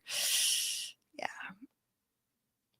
So how are I know we're I don't know how to say this, but how are vets when they think about this? They see, so veterinarians see the worst of the worst, right? And they see people that don't take care of their dogs. They see people that bring in dogs with stupid things that happen to them because of negligent owners. And yet they still support this idea of having dogs, and we might see a world with no puppies in the future if we don't keep breeding them intentionally. yeah. Is that a bad thing? I still think, I don't know, the general public, I think most people want to have a relationship with an animal of another species, especially now people are realizing, like, I don't want children. Like, that sounds like a horrible idea, but I do want like an animal family member. And I don't think that that's necessarily a bad thing. But yeah, I don't think that dogs are going away. I don't think there'll be any shortage of dogs to take care of. So Right, there will be no shortage. I guess it's such a strange thing to, like, even okay, maybe people want to have dogs, but I mean, we want a relationship with animals regardless of how that makes, regardless of what the animal wants, regardless of what that doesn't matter. It matters what I want. I want a relationship with an animal, and I will breed an animal, take that animal away from his or her mother, and then put that animal in a house, lock him up for 8 hours a day while I'm at work, and I'll give him what time I can. I'll take him for a walk from time to time. He acts really happy when I take him for a walk because otherwise he doesn't go outside. But look how happy he is. He just get all the feels. yeah, well, we've established that people are fine with exploiting others, But as how long are as they benefit vets? from it. But like, what about the veterinarian when they see this over and over and over again? Like, I don't know. You see in the rural South what they're doing to animals. They chain them up outside. They're covered in parasites. They've got chain that, that they outgrow their chain, and so the chain is inside their skin, and so they put another chain around their neck instead of getting it removed. Like, and like veterinarians see this more than everybody else. And what do Yeah, they and I say think, when and people a like, lot of people, like, leave general practice because they hate it. They hate yeah, seeing all of these animals, and people can't take care of the animals, and they think it's a problem with either the people, like people are so mean, like, people are stupid, people are or mean, they're just the uneducated, toxic yeah. veterinary clinic structure and corporate veterinary clinic. But I don't think there's not enough veterinarians who are bold enough to, like, straight up say, like, and join. I wonder how many veterinarians would join together and be like, yeah, we need to just ban all breeding of dogs for profit. Like, Yeah, I mean, let's do that. Let's join together on that. yeah, and like philosophically, I would agree. I mean, I just don't think that bans really work, but yeah, I think sure, but I wonder And just, what does work? What will work? I don't, I don't think people, well, what will work? I don't think the fact that most houses have dogs now in America, I think is a problem. Most people shouldn't have dogs. We have 51% of households have dogs now in America. When I Cool. was You growing say up, they shouldn't. You don't want to ban anything. Like, what's your answer? well, I think they're breeding in order to fulfill a demand, and we're manufacturing that demand, right? We're making dogs be cute in TV. There's all this propaganda around it where we're saying like, oh, buy this dog. He's got a smushed up little face, isn't it cute? And you can see it around. And once you start watching it, it's everywhere. It's in every ad. It's all over the place.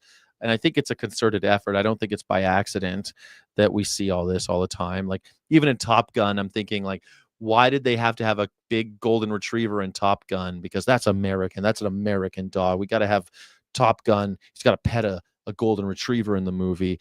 Like these things that we're reinforcing all the time would be great. Educating people to see through that BS. I don't know what works, but I do feel like it's beneficial to dogs in general to not have them living in apartments. And it used to be where you couldn't have a dog in an apartment. Like when I first moved out of my parents' house, I could not find a place that took a dog, and you'd have to ask for permission from your landlord to get a dog or a cat. You know, someone asked me about greyhound breeding. We'll talk about that in a second, I guess. But I guess what I wanted to ask you before I try to answer that, Crystal, is like when people make those claims in veterinary settings, and like, who cares what I think? I'm just some stupid animal rights activist who's too heady and thinking about philosophically and academically about these things. But veterinarians are seeing it in the flesh every day, and they're getting burned out. And we all know what that looks like with vets. They got a whole bunch of other stuff that's affecting them because of it. And then someone comes out and says, well, we got to have puppy mills. I mean, we got to have them, right? What did the vets say? Did they push back? Well, they didn't say puppy mills. They said commercial dog breeding facilities. Yes, there was a lot of that. Facebook post got a lot of vitriol from veterinarians, and Okay, all right. veterinarians were angry about this and Well, said, that like, that makes me happy. What they say? Yeah. What they say? They Why were they angry? No. They said it's ridiculous. You know, we have this overpopulation problem already. We know puppies raised in commercial breeding establishments have higher rates of serious behavior problems. And basically the only role the veterinarian should have in this conversation is to shut these sorts of places down. Okay, good. So yeah. All right, that restores my faith a little bit. Okay. Yeah. Man. Very Okay. few people. Of course, there's always people who are like, well, there are good breeders out there, but I don't think anybody made the argument that they're good commercial breeders. I could potentially make the argument that like guide dogs for the blind, I used to work at guide dogs for the blind. Maybe they're a commercial breeder doing it right, but there were a lot of problems with that place too. I don't think it's I don't necessarily think that it's a great thing. They bred some amazing dogs. Those dogs are wonderful. Like, and it is hard to do what they're doing just with unwanted dogs and at the volume that they're doing it at. But I do think it's a bit exploitative too. A bit. So, I mean, I think it's 100%. If you're yeah. doing it for money, it's exploitative. Yeah. Well, it's a nonprofit in theory. I think, yeah, they're doing it for nonprofit reasons. I mean, I don't know. It seems like, does consent matter? Do any of these things matter that we say matter? Because this is the problem, right? We say things like consent matters and autonomy matters and individuals matter. And then we do the opposite. And maybe that's, if you ask me, like what works.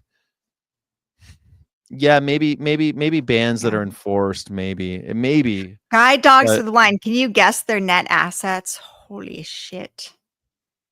Guess. Beginning net assets for fund balance is $452 million. Almost half $1 billion they have. Yeah. It's just huge. And yeah, and only like 3% of blind people have have seeing eye dogs. It's a really small percentage. And their CEO makes $500,000 a year. Yeah. You get that all the time. Like people go, oh, well, what are you going to get rid of blind seeing eye dogs? It's like guide dogs are a very small percentage. It's not really going to be. And I tell you what, take them out of the pound and train them. Let's do it that way. If you must have them, which I don't believe we do. What does a dog have to do with the fact that a human being is blind? I don't Yeah. think that that's. And you have to like keep it the guide dogs for the blind. I think it's just one location, and maybe they have like a location in Oregon, but I worked at the one in San Rafael, and they also don't pay very well. Like their staff, Well, they're like it's a nonprofit, Crystal. Nonprofits don't yeah. pay. How God, many half a times? billion dollars though. I've My spent a lot of God. time in my life working for nonprofits, and I somehow am not getting rich, but people keep getting rich off of it somehow. I'm just the dummy who Yeah. never gets rich off of it. Bootlicker, ex-bootlicker asks Sky her thoughts on greyhound breeding. That is her thoughts. I'm That's you. strong support. Like, what do you think my thoughts on greyhound breeding are? Of course, I am against it. Well, Like, you're against greyhound breeding? I mean, how else are they going to do it? I mean, you can't just adopt, not shop on the yeah. greyhounds. You know, funny, my mother, a lot of people know that she was a small-time breeder. She bred a lot of different dogs when I was a kid, and she wasn't some big puppy mill or anything. She loved dogs, and she bred them, and she sold them for shows, and she showed dogs. I grew up going to lots of dog shows when I was a kid, lots of them. I wanted to be a handler and show them. I never did, though. And when I finally convinced her that the AKC was equivalent to one of the most horrific organizations in American history, she said, you know, you're right, finally.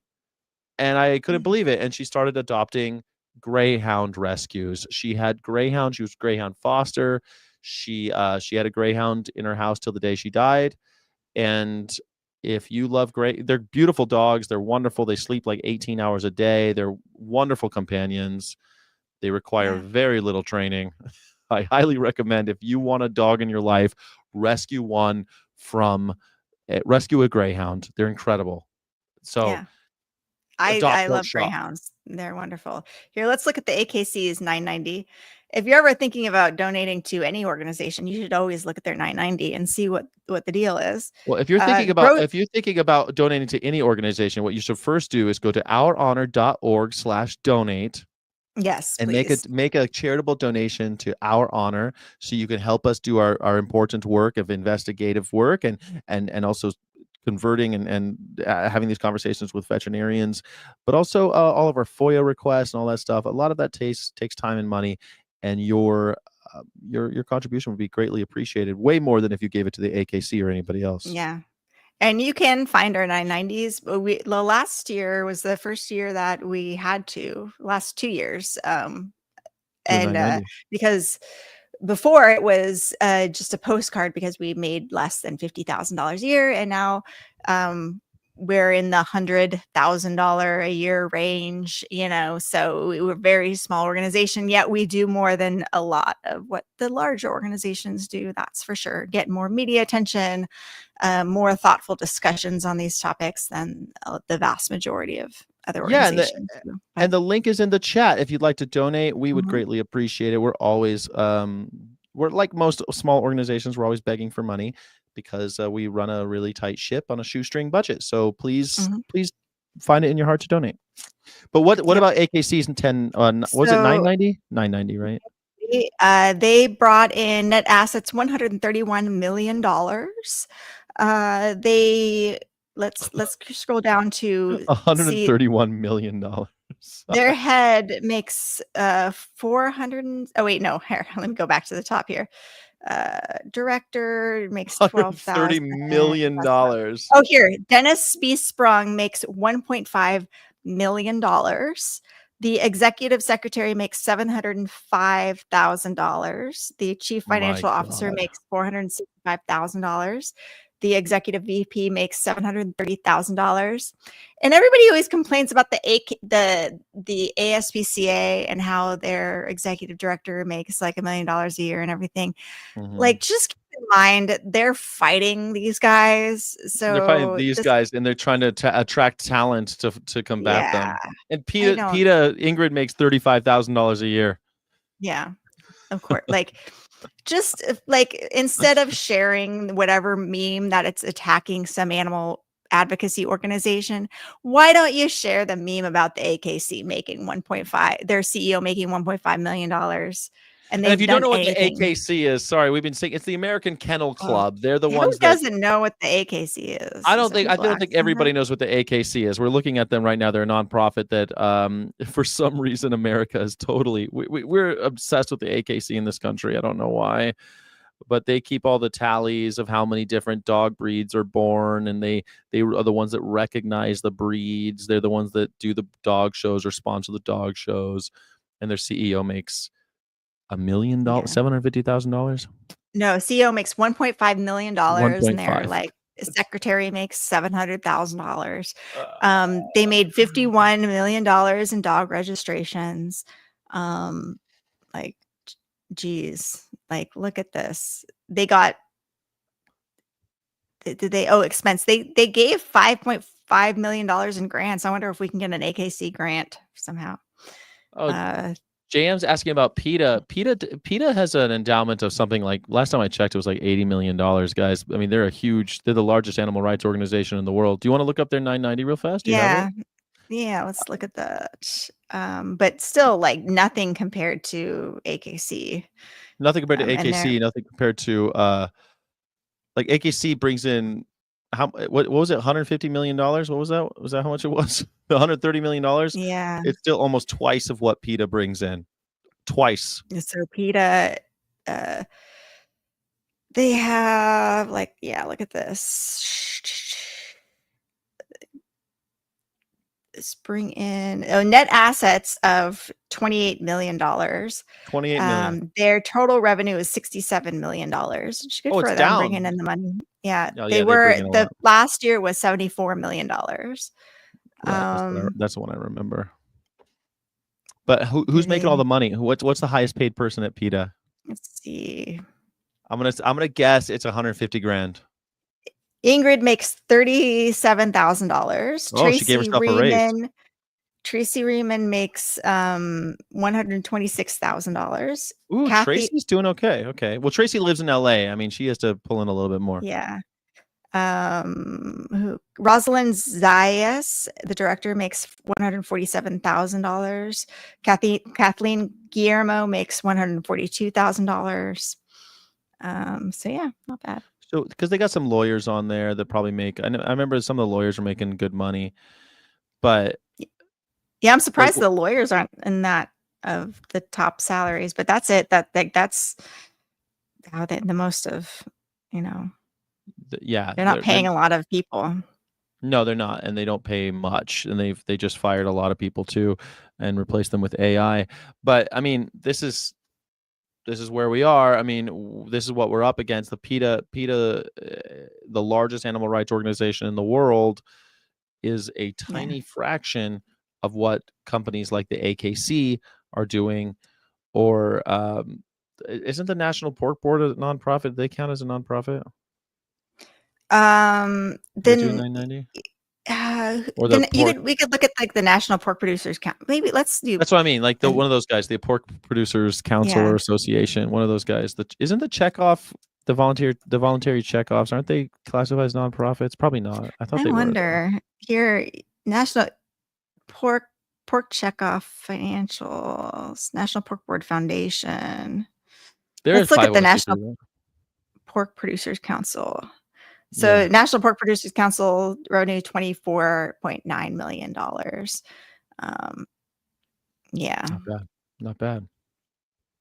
Just report. That's just one though. They've got like 10 different organizations. Yeah, there's so many different ones. And there's all the Iowa Farm Bureau, the Iowa Pork Producers Council is like a different one. And the farm bureaus and all of that stuff. Yeah. There's so many. So here's Tracy Walters only makes $24,000. Oh, here's the big bucks. Michael Formica makes $323,000. Mary Zeba makes $267,000. Anne Marie Pender makes $247,000. Kelly Cushman makes $243,000. Jeff Piggott, $231,000. So all of them are making between 2 and 3 times more than the highest paid people at PETA. JM asked that they're the marketing contract, advertising and marketing contracts. JM, most of the budget for places like PETA do go to marketing. I mean, they're basically looking at PETA. someone told me once, like the best way to look at PETA, it really is kind of like the public relation branch of the animal rights world. Yeah. And I think there's a lot of truth to that. Not exactly, not 100%, but I think there's a lot to. It's pretty But accurate. like, yeah, advocacy is getting that information out there to people. So, And that's largely what they do. It's a huge chunk of what they do is advocacy and advertisements and stuff like that. So that's most of their budget. Those billboards Mhm. don't print themselves, they cost a lot of No. money. And the truck that I drove around, that came out as marketing. So it costs a lot of money. That truck costs a lot of money. I cost a lot of money. I had to stay in hotels. All that stuff costs money. So Yep. it makes them. I mean, I wouldn't poo-poo it too much. These nonprofits that are trying to work for animals, I think, are really important, and they're worth every penny. And if you have any misgivings about big places like PETA, then you should go to ourhonor.org/donate and make a contribution to an organization that you can actually interact with the people who are doing the work. You can actually come on live and ask us questions, and we'll be happy to answer them to you. We're not going to be shadowy like the others. I did want to ask you one question before we go, Crystal. I starred this one. I thought you'd, because are you wanting to ban Thanksgiving? It's coming up, and no, I don't want to ban Thanksgiving. Like, okay. I just, encouraging people to support animal-free methods of protein production for your Thanksgiving celebrations. Yeah, you don't have to kill. Thanksgiving isn't really about killing an animal. It's about getting together with friends and having a party. It's about friends and family. It's who you spend it with, not who you're killing and putting on the table. Yeah, I don't want to ban Thanksgiving either. I just think that we should be more cognizant of what we're doing on Thanksgiving when we celebrate. Yeah. And Karina is at Disneyland today. Oh, wow. Yeah, she went to Disneyland super early, and I worked at Disneyland, but I have a lot of problems with Disneyland, and mostly because they use horses all summer long. They use a lot of horses there, and they do a fireworks presentation. Now, at the end of the AVMA thing, you said that they did fireworks for all the vets. I thought vets were Yeah. against fireworks. I know, that's kind of nuts. I'm surprised there wasn't more of an uproar about that, but maybe I'm just not in those chats. But yeah, I thought that was kind of funny. I mean, it seems like a really weird thing to do, to have fireworks at the AV. But then again, when we were at VMX and they were serving dead animals in like in the aisles, I thought that was weird. I think it's weird for a bunch of vets to be gobbling up dead animals in front of each other. Because, but people think that they need animal products to be healthy, and most veterinarians think that too. So yeah, that goes out the window when they're serving people hot dogs. You know what I'm saying? But they think they need animal protein. Hot dogs, a lot of people think a hot dog is healthier than a thing of French fries. So, or an apple. A hot dog is healthier than a banana. well, you're not. The same. There's hardly any protein in an apple. If you're like replacing my hot dog with an apple, I'm sorry. Like, that's not an adequate nutritional equivalent there. I think I'm getting more out of the apple than the hot dog. I think I think I'm healthier eating the apple than the hot dog. I'll find my protein someplace else. Hot dogs, I think, are poison. So, I mean, don't they have Campylobacter?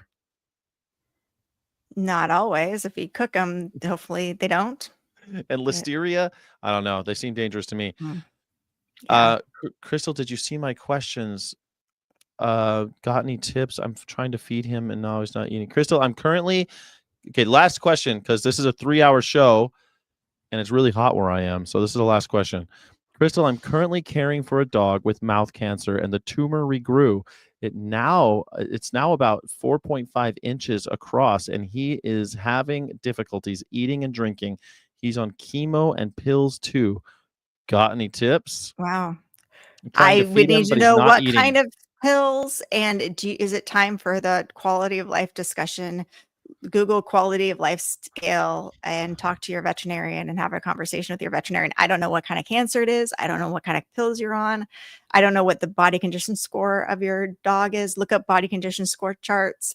Are there more good days and bad days? Is it time to say goodbye? Is that the compassionate thing to do? What are your beliefs around that?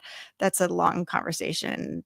I'd definitely go talk to your veterinarian who's giving you chemotherapy pills, and on what to do next, because I can't really advise anything Oh, from here. she's watching him for the local shelter. I'm watching him for my Oh, local wow. shelter. Oh, That's interesting choice.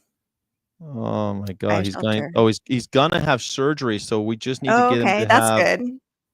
we just need Definitely tips on how talk to to get him your to eat, I guess.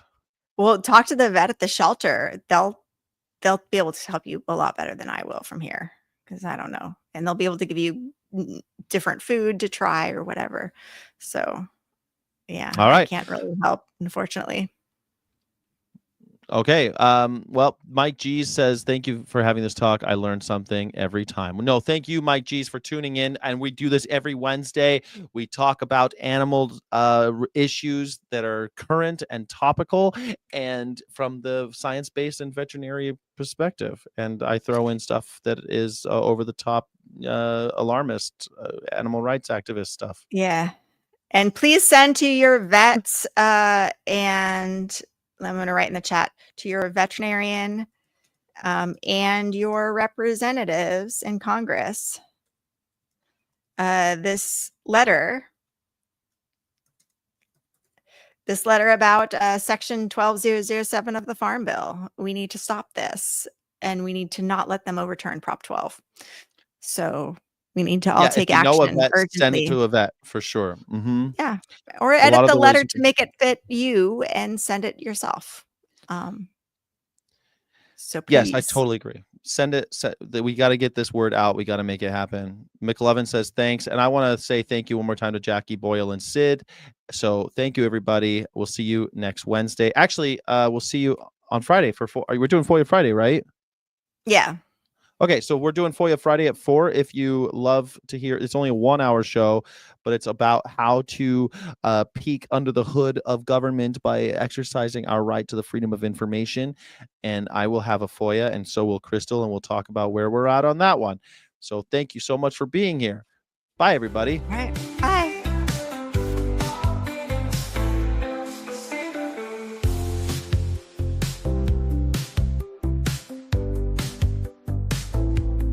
FOIA is fun. FOIA is fun. We're putting fun back in FOIA, Mike G's.